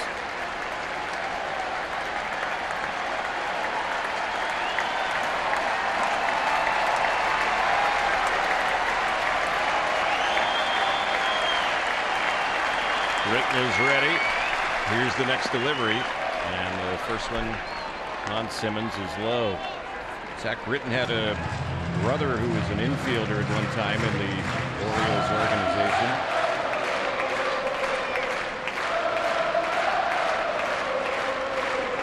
Britt was born in Panorama City, but moved to Texas as a teenager, and this one fouled off on the left side. So 1 ball, 1 strike. 9th inning, 2 outs. Angels down by a run.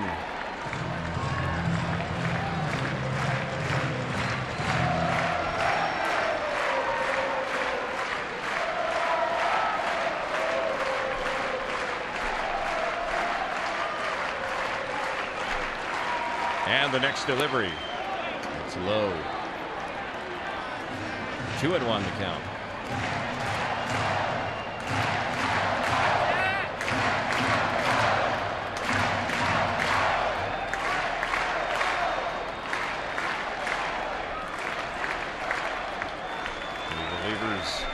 Joe Smith and Brad Brock, the pitchers of record. Simmons with a little squibber, softly hit right side. Barehanded by the second baseman. Stoke will throw him out, and the ball game is over. You talk about Britton getting all those ground balls. He got 3 of them. Another good play by Stoke, who's had a big series so far, both with the glove and at the plate. The big base hit, the go-ahead run as Baltimore evens up series of 3-2. Britton picks up his 26th save. The All-Stars, Brock and Britton.